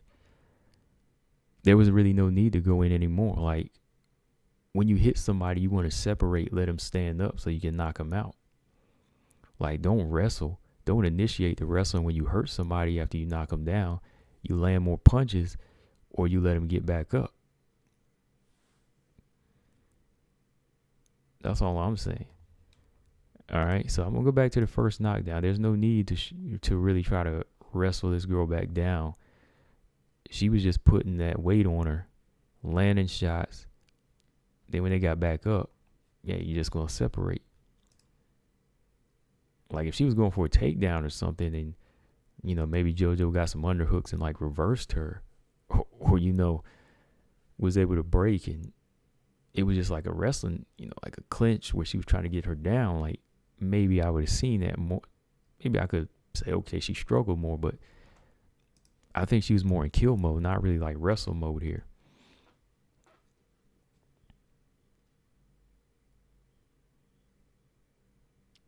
I mean, everything else was needed. I mean, that's how you get to finish. Like, everything she was doing was needed. Like, I didn't really see no need to, like, all right, yeah, I'm going back, I'm looking. JoJo's locked the body up. Is I guess where you're talking about. She's locking her body. So if that's where you mean she's neutralizing, I guess she's just landing punches though, right? Taylor's more so like, okay, so JoJo grabs the body. And Taylor's landing a punch. And she's sitting on her here. And JoJo gets up as she's hitting her. So she's not really wrestling there. Like, Taylor's trying to land punches. And then when they get up, Taylor goes for her tie clinch to land a few good knees. Right?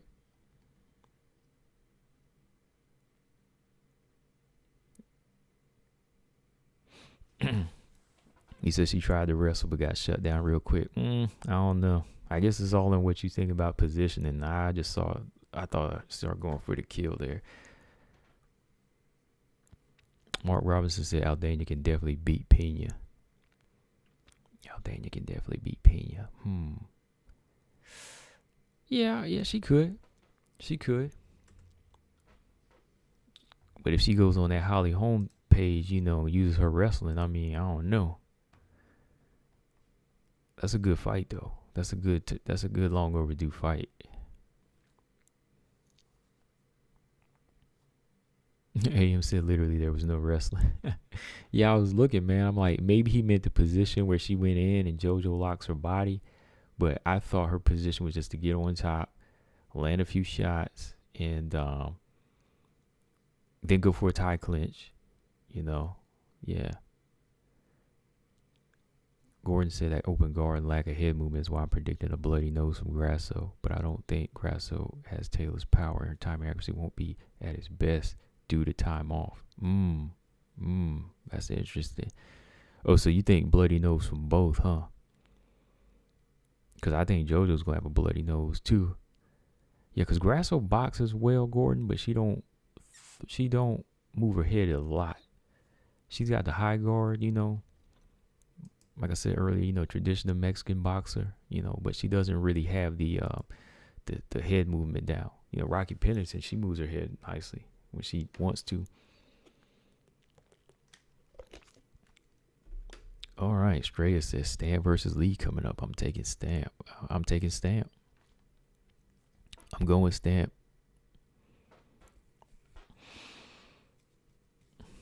I'm going with Stamp Fairtex, y'all.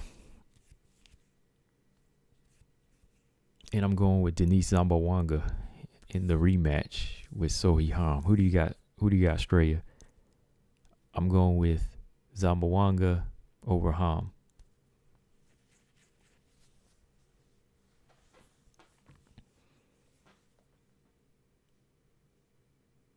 Zama said she felt big and physical opponents, not little meatball, unathletic Jillian. She couldn't. She's not a natural killer. She is Chookagian's sister deep down, but she just has power. He said she's Chookagian's sister. Oh boy, no, she's a finisher. Taylor Santos is a finisher. Okay, yeah, Gordon, yeah. JoJo's nose, yeah, definitely.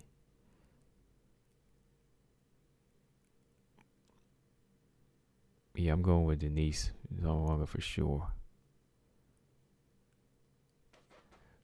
For sure.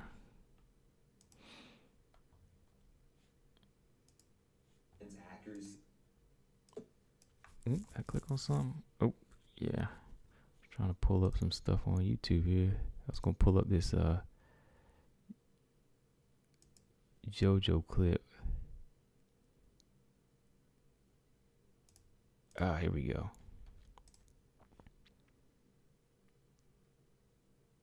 All right. Let's see. And he said bloody nose for Denise as well. Dang.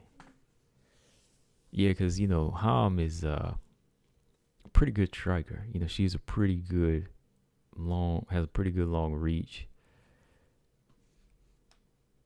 Yeah. But I think overall, Zambawanga was putting the pressure on in that first fight. I thought she won it. Man, I don't know. So let's see. Tomorrow night, I'm going with Stamp, Denise, Carol Rosa, Manon, and I'm gonna go with JoJo. I'm gonna be the odd man out on this one. I'm gonna go with JoJo.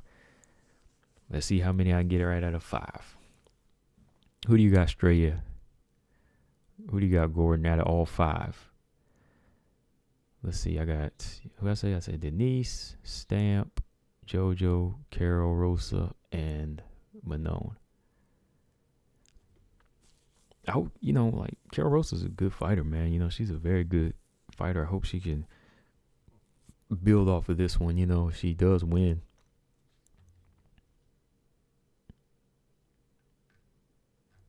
And get pushed in that right direction, man,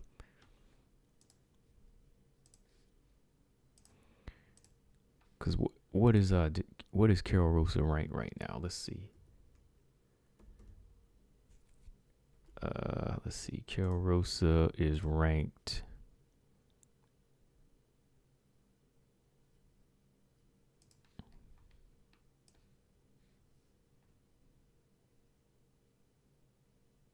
Hang on, I'm just pulling this bad away. Carol Rosa is number 12 right now, and she's fighting the number 9. So yeah, this is her time to break into the top 10. Oh yeah, that's pretty good. Just got to do some more improvement. Oh yeah, yeah, all the same. But you said you're taking all the same. Okay, but you're taking Tim Tszyu over Gosha. Okay, yeah, I'm gonna go with Terrell Gosha in this fight. But who else Terrell Gosha fought? Erickson Lubin, right? He promotes a test. He's definitely a test for Tim Tszyu, but I wouldn't be surprised if Tim Tszyu won. But Terrell Gosha, he's a pretty decent boxer. I think who I want to say he fought. Erickson Lubin, Who else has he fought? Has he fought any of the Charlo brothers? Let me think. I know Tank is trying to get out of. Well, Tank is on his last fight with Floyd Mayweather's contract, so that's a good thing. Oh yeah, Grasso lost to Erickson Lubin, and he lost to Arislandi Lara. We'll see how this thing goes. I'm not putting money, but yeah, I'm gonna go with Ghost on this fight.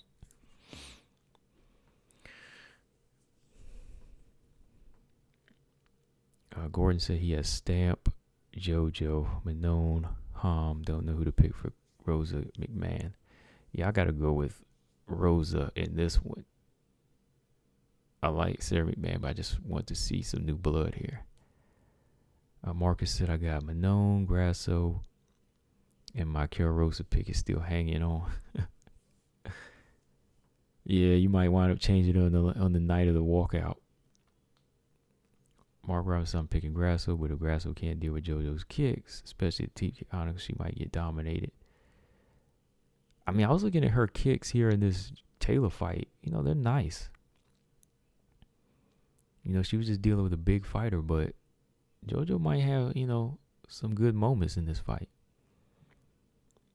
Marcus said he got Stamp. Okay. I see a lot of people are picking Stamp. Gordon said, oh, yeah, Andrea Lee as the next champion. He said Andrea Lee the next champion. Ooh, she got Viviana Araujo up next. That's a task. Caitlin Chookagian versus Andrea Lee. You know who I'm going to be leaning towards if that happens.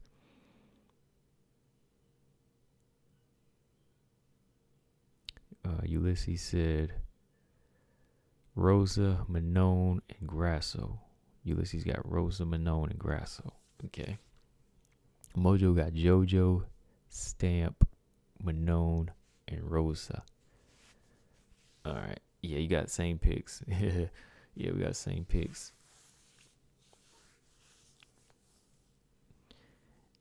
What's going on, Mojo?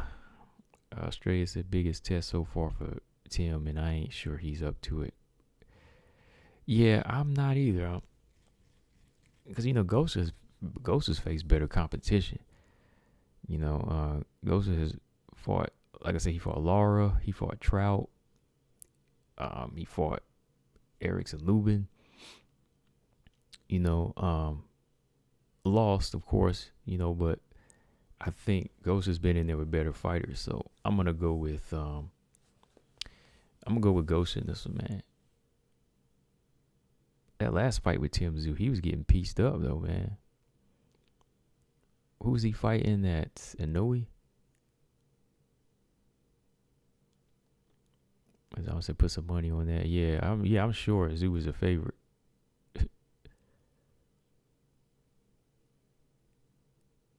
Yeah, you know, a lot of these picks, of course, you know, I'm not really,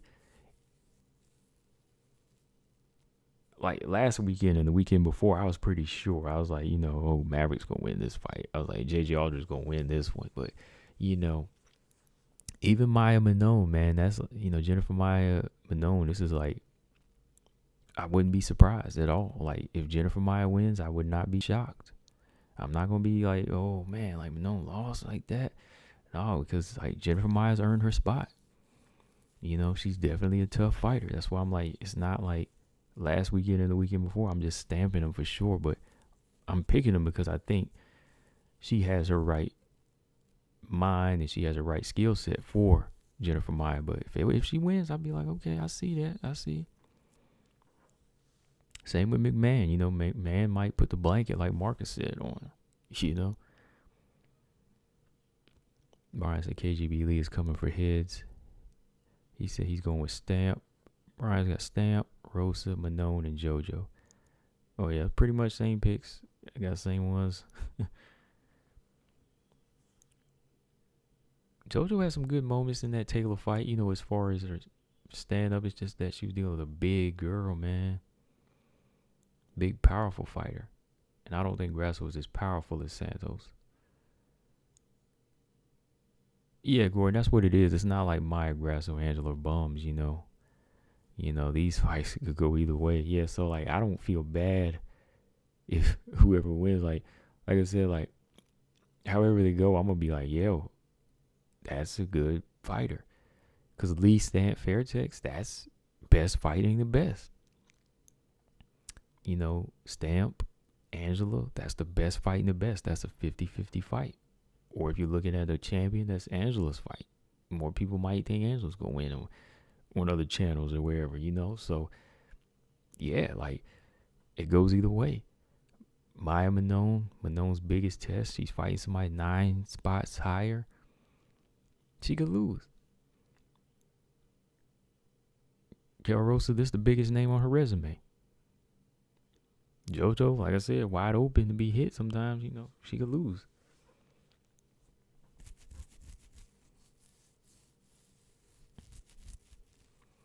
Mariah said, despite my picks, all these fights could easily go either way. Yeah, they could. They could. So I'm not going to be like, oh, man, I can't believe it. All of these are good competitive fights, and that's all I wanted. And that's I'm sure that's what all y'all want. Y'all just want good freaking fights. When it comes down to it, everybody just wants good fights in here. However they turn out, I'm going to enjoy it as long as there's no robberies. Or even if there is, I'm going to still try to enjoy the fight for what it is. Gordon said if Grasso and Angela hadn't been out for so long, I'd pick differently.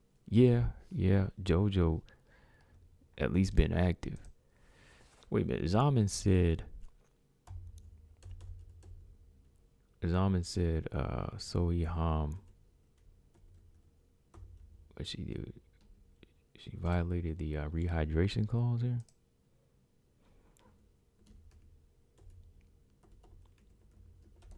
He said she's gonna come in bigger. Oh yeah, 8 fighters fail hydration test. 8 fighters on this doggone card.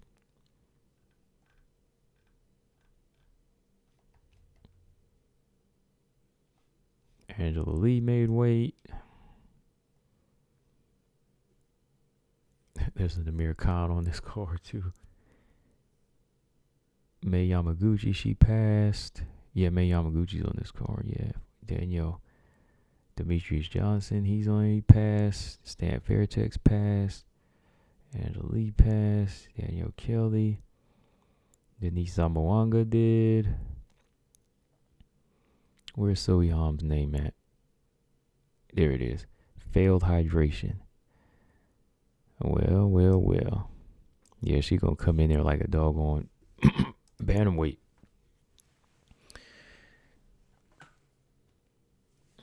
Dang, man, they be trying to get Zamboanga, man. Last time they robbed her, this time she coming in overweight. Man, whatever though. Gordon said if Grasso. Oh, I read that. If JoJo finishes Grasso. I don't know if she could do that. If she did, I would be like, I told y'all. You know, I'd be rubbing it in. Y'all know I'd be rubbing that thing. I'd be rubbing it in. And then I'm going to tell BJ to get Grasso up out his triple threat. That's the thing. That's the thing. If JoJo wins or she finished Grasso, you would definitely have to take her out your triple threat. If BJ just came in just in time to hear it too, you better take her out your triple threat, man.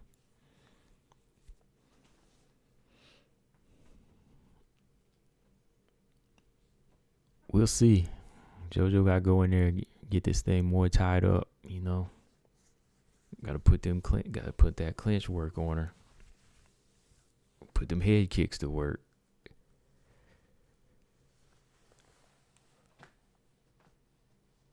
You better take her out your triple threat, dog, on it.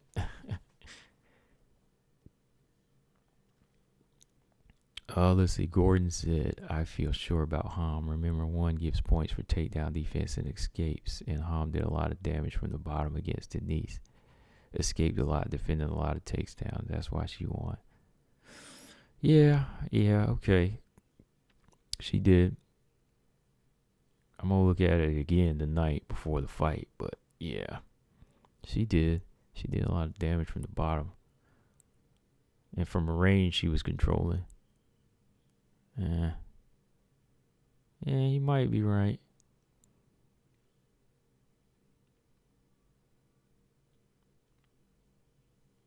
Nah, I give her a pass for that Aaron fight. Because other than that, she's been beating everybody else. She was facing some tough competition, too. So,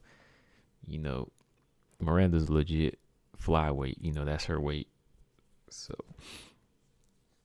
but that says more to me. It's like, oh, JoJo came in and stopped. I was like, oh, wow.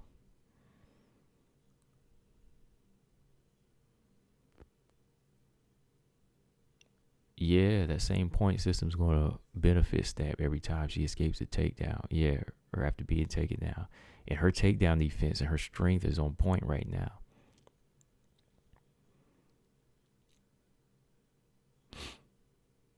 What about Gordon? Do you like the way they score the fight as a whole, or do you like 3 rounds? Do you like it? Would you like it better as 3 rounds, or do you prefer them scoring it as a whole?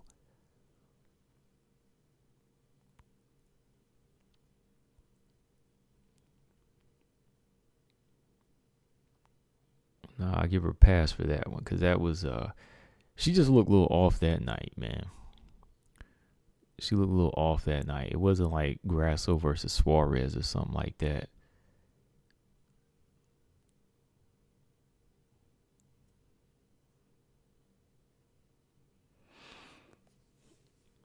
Ooh, let's see what Manon gonna do, man. Let's see what she can do.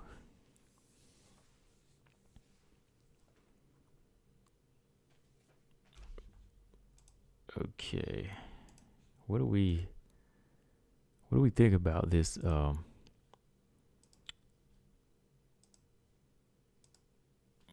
me see. Bantamweight. What do we think about this bantamweight situation here?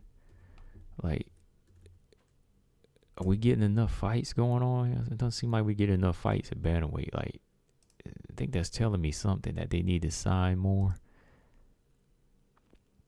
April 9th is Duran Torres.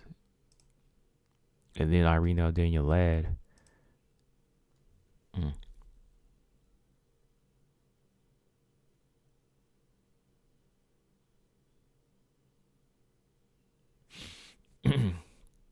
No, Maverick stays.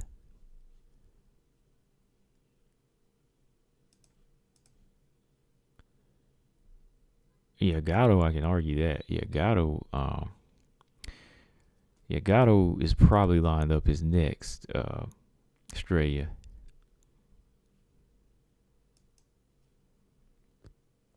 Let's see what she does with Tracy Cortez first.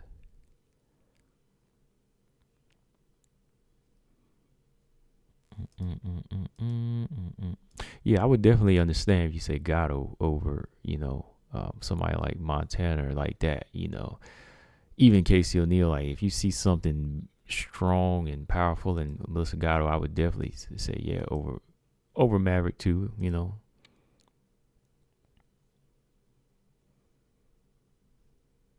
That's the thing. A lot of these bantamweights are moving down.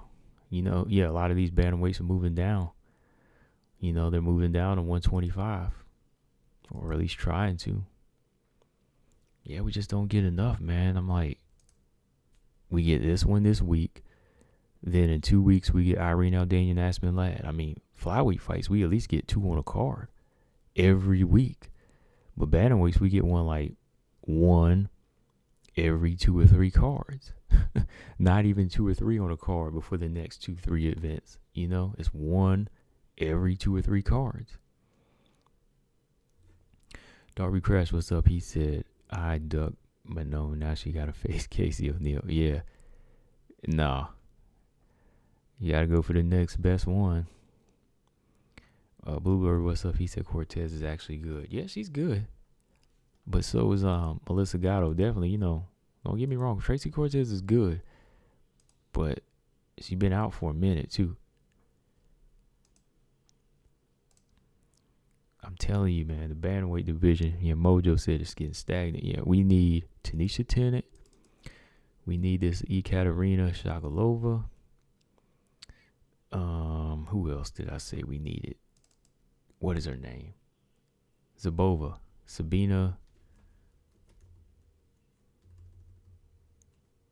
Yeah, what is her name? A Silent Warrior. some of those names I can't spell. I'd be forgetting them. You know, those Ukrainian fighters. Let me check it here. Let me see. Zabova calls herself the Silent Assassin or Silent Warrior. She would make a good addition to the bantamweight division. There's a couple more as well. Yeah, 135 is still like living in that post Ronda Rousey era, you know?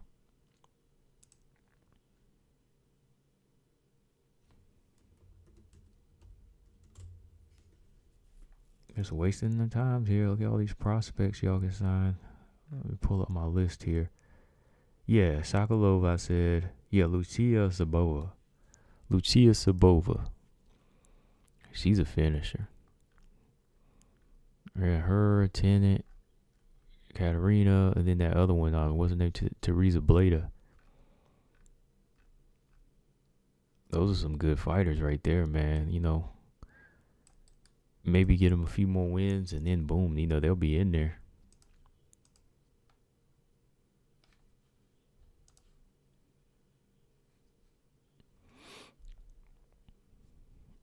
Yeah, featherweight is non-existent too, Mojo. It is. It's non-existent. I think atomweight would be ideal, just because it's like something new. Daria Zeleznikova.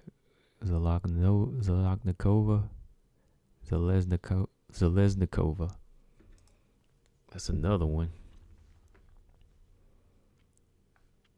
And they keep putting Norma Dumont in the rankings too, and she's not like a bantamweight. She needs to be moved up.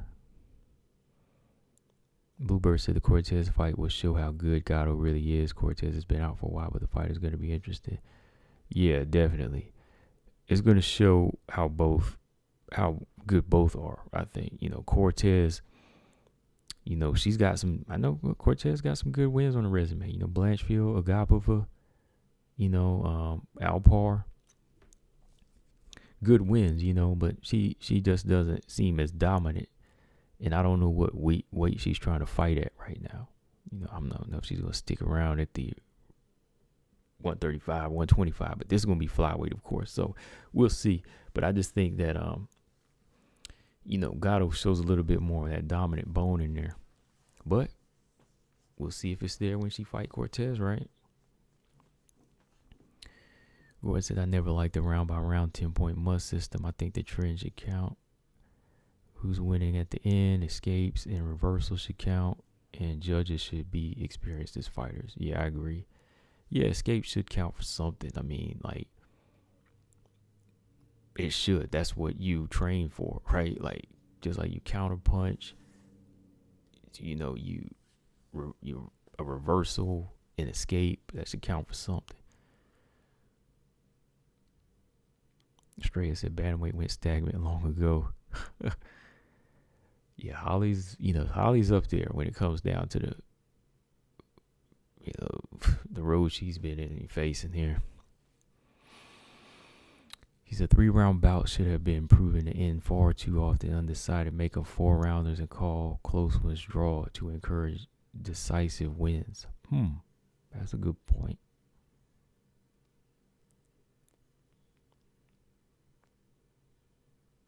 Like do or die. Stray said, I thought the Eubanks fight showed exactly where Gatto is. She handled her easy. Cortez versus Eubank would be close. Yeah, it would. You're right, it would. Because I seen Gatto show her dominance. But I seen Cortez win a lot, but I still haven't seen her as like just pushing that envelope like some of these girls do, like Manon and Gatto do. You know? But yeah, man, I think that's about all I got for tonight. Like I said, no fight companions tomorrow. at all. I'm gonna be busy all day. What else? Be busy Sunday as well. So I'll probably be on later on Sunday, maybe. Let me think. Who knows? I might surprise if I catch a fight. I'm gonna try to catch a couple fights, but I'm gonna be too busy doing some stuff. I'm gonna be out. So I'm gonna see if I can pull up a fight, but I want to watch it all straight through, so I don't want to tempt myself to be glancing back and forth at my phone. You know what I mean? So don't be trying to spoil it for me. Well, if y'all see me any spoilers, I'm not looking. I mean, if I look it up myself, that's me. But I know y'all gonna be sending me stuff. I ain't gonna be checking until after.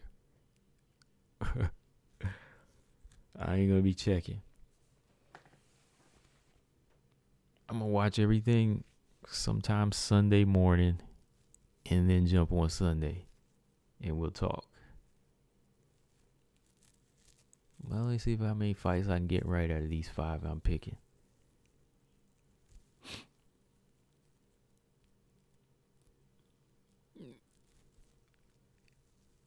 TJ said y'all buying that Cortez hype. Who buying it?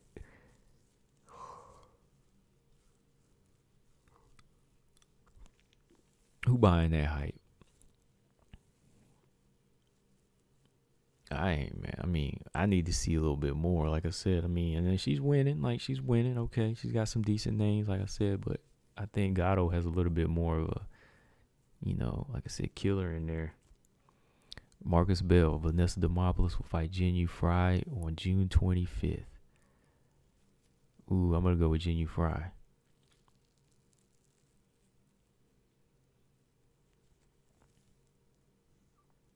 You just came in, TJ. You just came back in. I announced it first. I said I was leaving.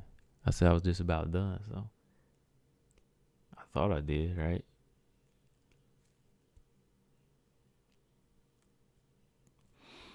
Darby Crash said time. I don't get notifications for some reason when you go live.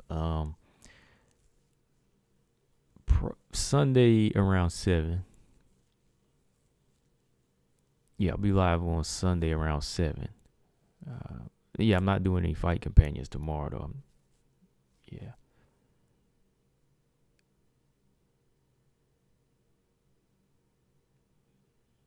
Yeah, that's true. Yeah, if you hit the like button as well, like, it makes the notifications go out faster because, it's like puts your streams and videos like as like a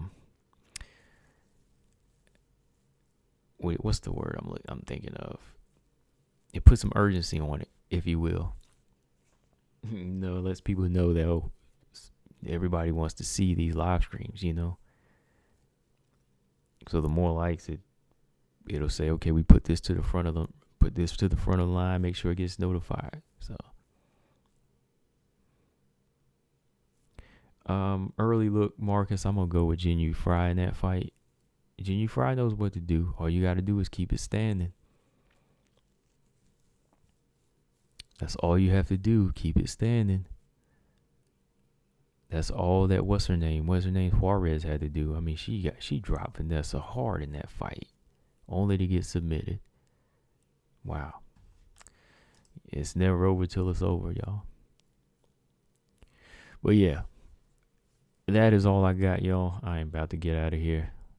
Time to enjoy some fights tomorrow for y'all. What else? Well, I might look at some of the fights after midnight tonight because they start at like 1 and 3. So I'll be up. And then I might wake up in time to see Stamping in, but then I got stuff to do. So from there, note. Turn this off. Hang on, let's see here. Gordon said Moreau, Casey, Aldridge, McCann, Antonina, Gatto, Mazzani, Kim, Mateo, De La Rosa, Catchware, Eubanks, Silva, Lipsky, Carolina, Goldie, Cortez, Agapa, Hansen, Maverick, Leonardo, Bohm, and Jasmine. Oh, the unranked flyweights. I wouldn't even put Hansen in there. She moved down. I would probably put how would I rank that one? Let me see. I'm not gonna go through all of them, but I would put Gatto and Aldridge. Let me see. I put Gatto, Aldridge, Maverick.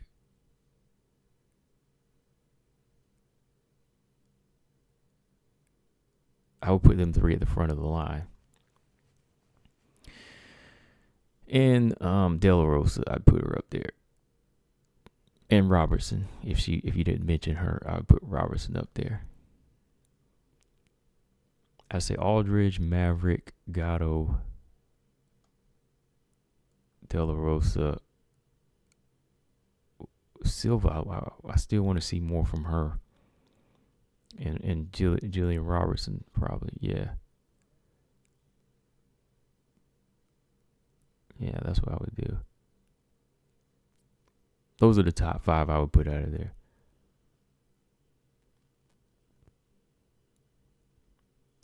Sagittarius and Marina Moreau, you know, she got a little bit more work to do. I think Angela Grasso not gonna have that much problem. Sagittarius said Marina Moreau still do so good against Agapa, but even out for 2 years. Yeah, she did. I think Angela and Grasso will not gonna have that much of a problem. Oh, okay. I think Lee and Grasso are gonna be fine. Okay. Yeah, I mean they could. Mojo, so thanks to everyone in Breaker Gang. Yeah, salute everybody in Breaker Gang for comments, insight this weekend. Will be great. He said big thanks for everything. Appreciate it, man. Yeah, good night. Yeah, good night, everybody. TJ said Jillian Robertson. Yeah, I'll put Jillian Robertson out of that bunch. I would, because she does have the most wins, and she has beaten Bateo and Casey and some of these other fighters. So, I mean, look at the names there, TJ. I mean, I think you would agree Grasso is one of the ones out of there. I mean, not Grasso. I mean, Jillian Robertson is one of the names you would take out of there.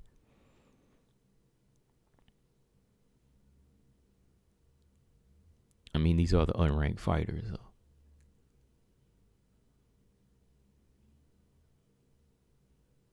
I might do that one day, just rank these unranked fighters. Do you think that the flyweight roster is pretty good compared to the strawweight roster below 15? No, actually, no. I think the unranked flyweights are a little bit more exciting. You know, they're good, but I think the flyweight rank is a little bit more evolved.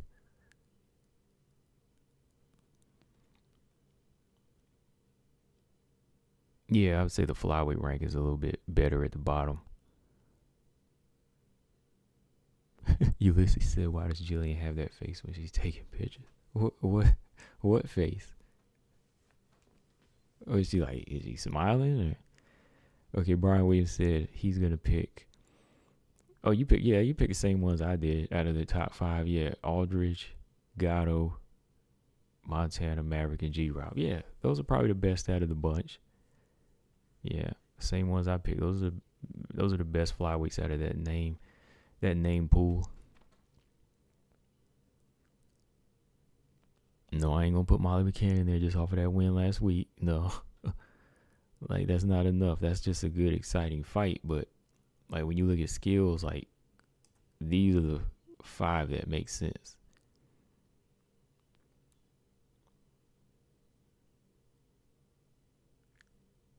And I think those 4 rise above, or excuse me, those 5 make it the top 15 first. Oh, he said, and the 3 hour begins. Okay, I gotta go now. He doesn't. I gotta go. All right, y'all. I'm gonna catch y'all on the next one Sunday. Make sure y'all hit the like, subscribe if you haven't. If you missed the live, oh well. You know what to do. Catch it later. Leave your comments in the comment section. Shout out to everybody in chat. I'm getting out of here. Combo Breaker 99. I'm out. Subscribe. Peace.